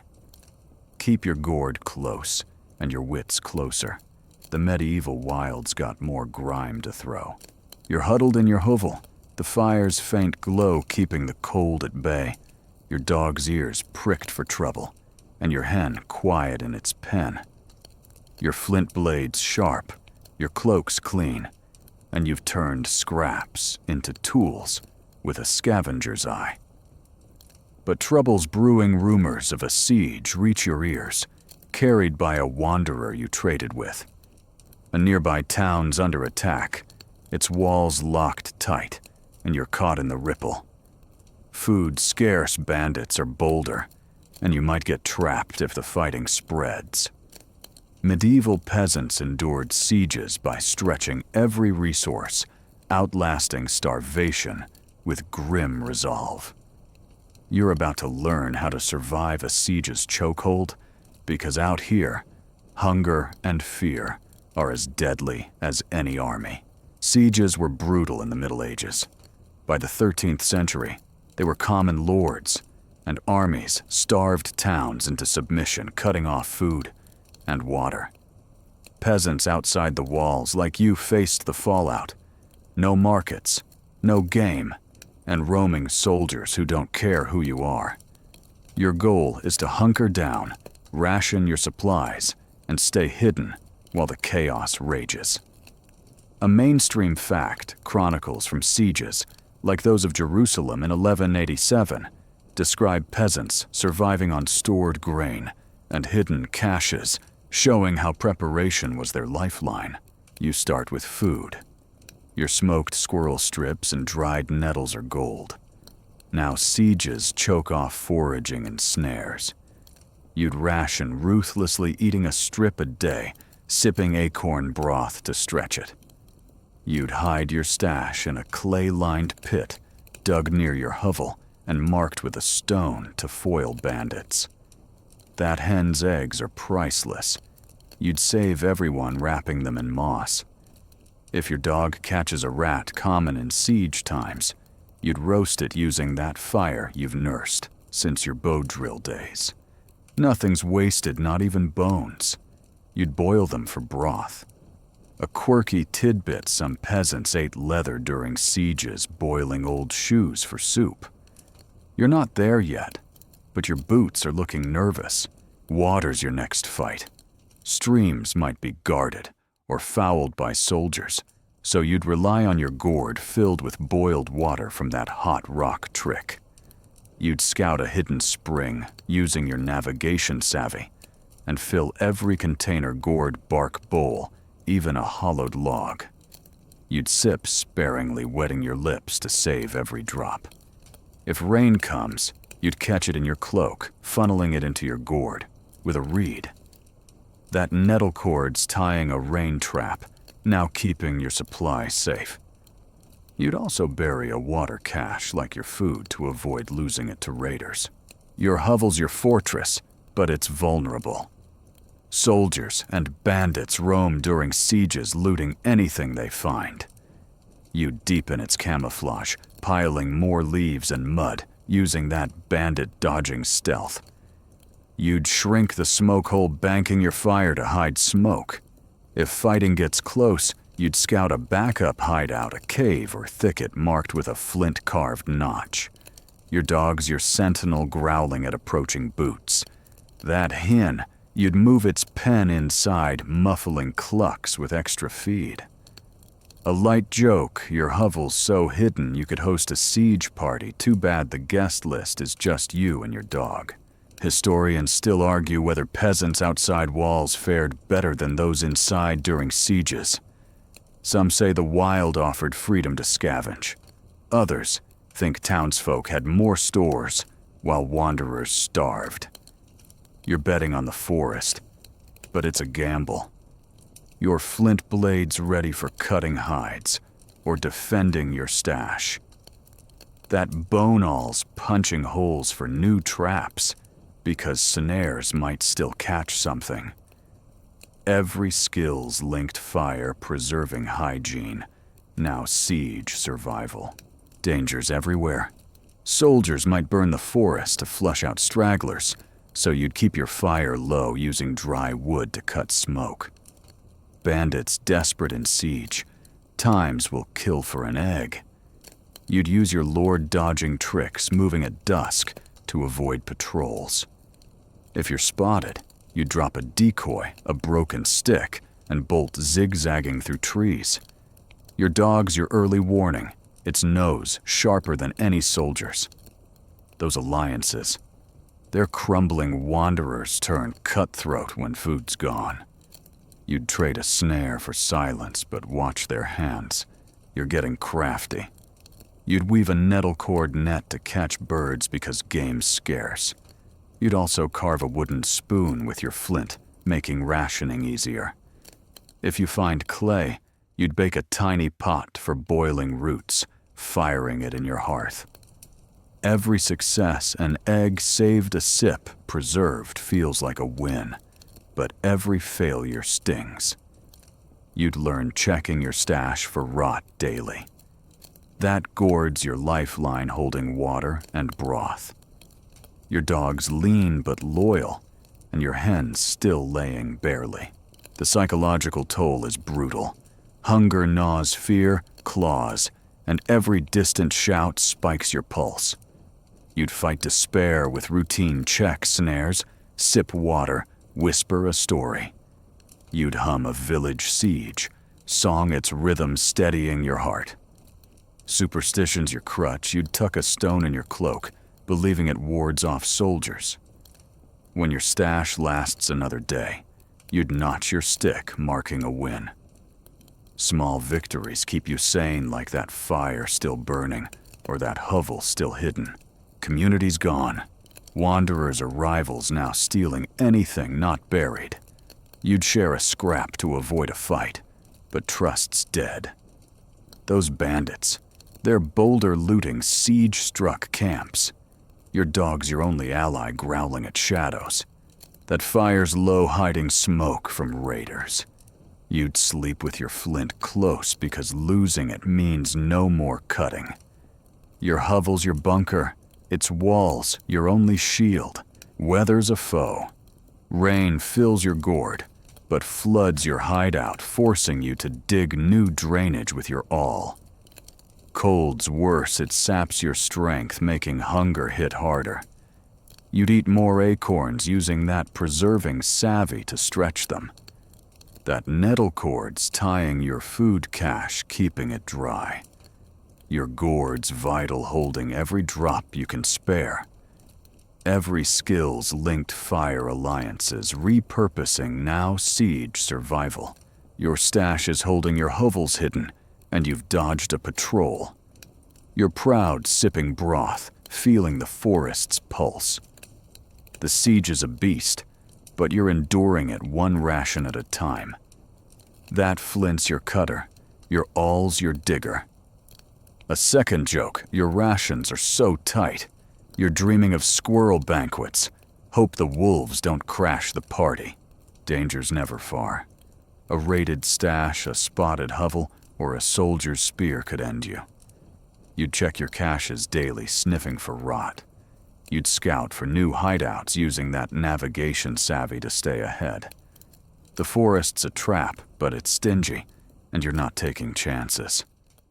A third joke: your dog's so good at guarding it could fend off an army. Hope it doesn't demand a medal. You're tougher now, your hands steadier with rations, your eyes sharper for soldiers. The forest's a siege, but you're outlasting it one day at a time. Your hovel's smoky, your dog's alert, and your hen's still laying. Keep your stash close, and your wits closer. The medieval wild's got more wars to weather. You're curled in your hovel, the fire's faint glow, a quiet companion. Your dog's steady breathing, a soft rhythm, and your hen, nestled in its pen, still laying despite the odds. Your flint blade's sharp, your cloak's patched, and you've outlasted sieges, lords and storms with every trick in your arsenal. Fire snares, herbs, and sheer stubbornness. The forest's been a brutal teacher, but you're still here, a testament to the grit of medieval peasants who survived against all odds. Now, as winter's grip loosens, you reflect on their legacy, how their forgotten survival hacks shaped a resilience that echoes even today. You're not just surviving, you're carrying their story forward, one hard-won day at a time.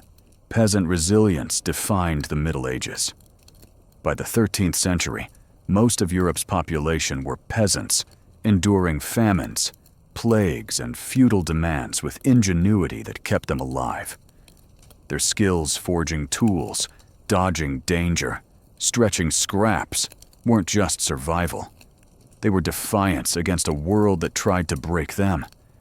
You've lived their life from sparking fires without flint to slipping past lords' men.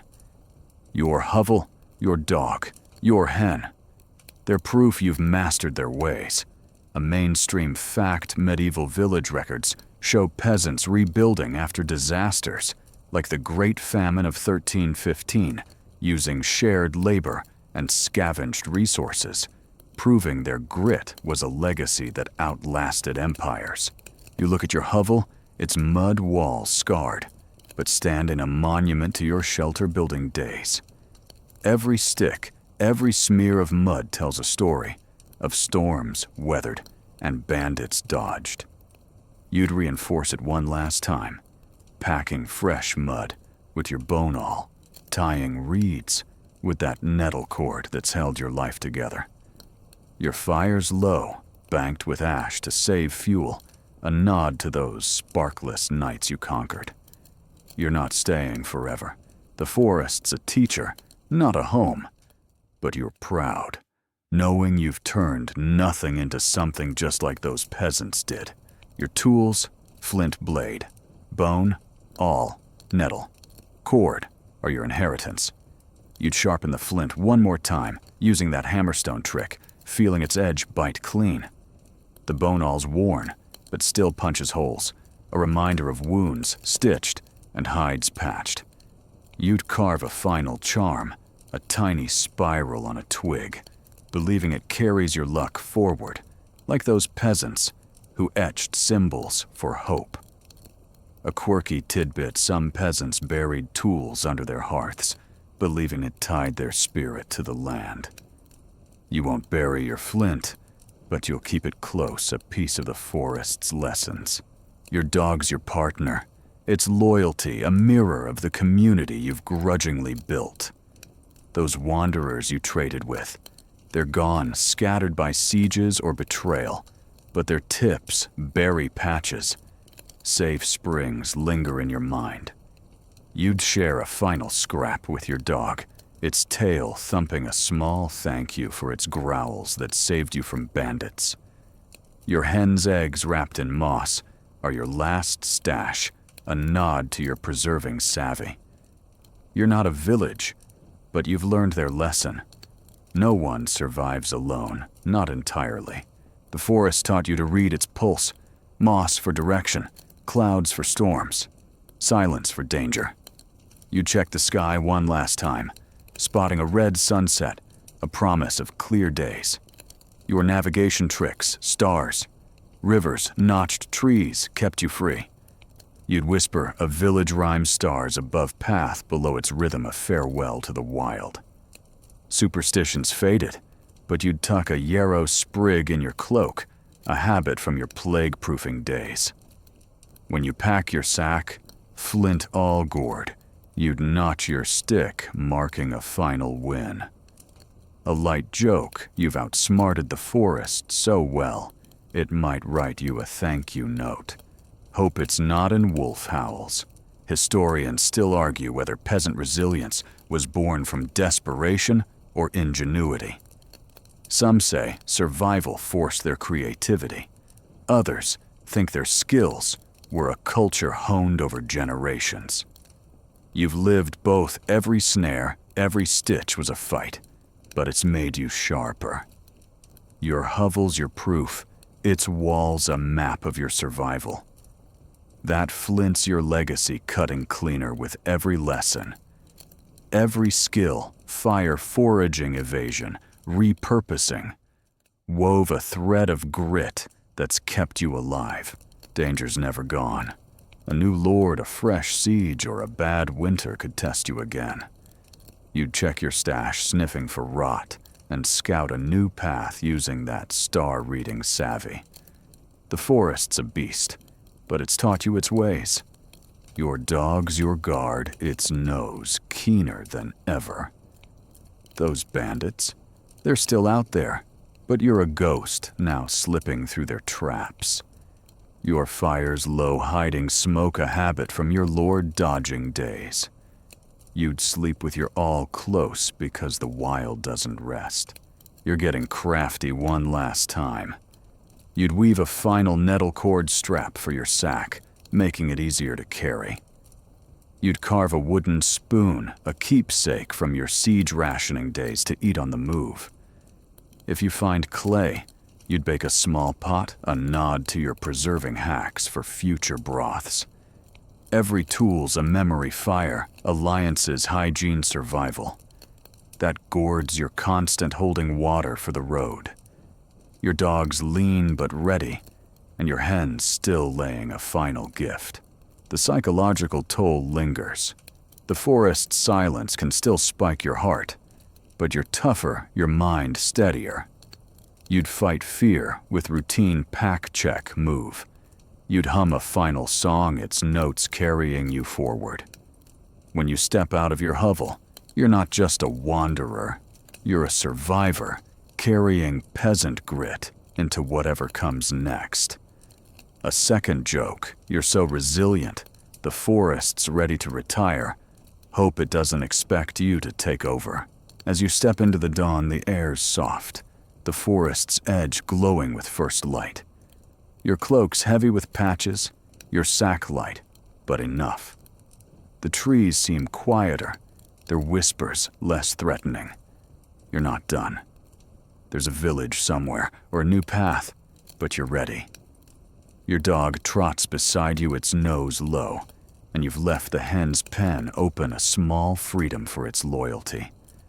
The stars fade above, but they've guided you true, like those peasants who never gave up. You're carrying their legacy not just in your tools, but in your bones. Every fire you sparked, every snare you set, every lord you dodged. It's their story alive in you. The forest's lessons are carved deep. Nothing's wasted, no fights too small, no hope too faint.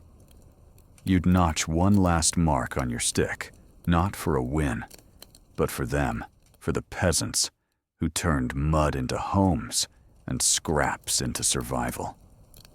A third joke, you're so much like them, the Middle Ages might claim you. Back hope they've got a better hovel waiting. The path ahead is unclear, but your steps are sure. The forest's behind you, its dangers, a memory, its lessons, a strength. You're not running now. You're walking, your flint ready, your mind clear.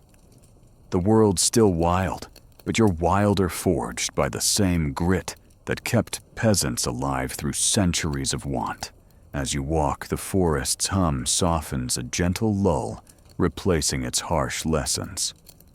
The trees sway their branches, whispering farewell, and the dawn's light warms your patched cloak.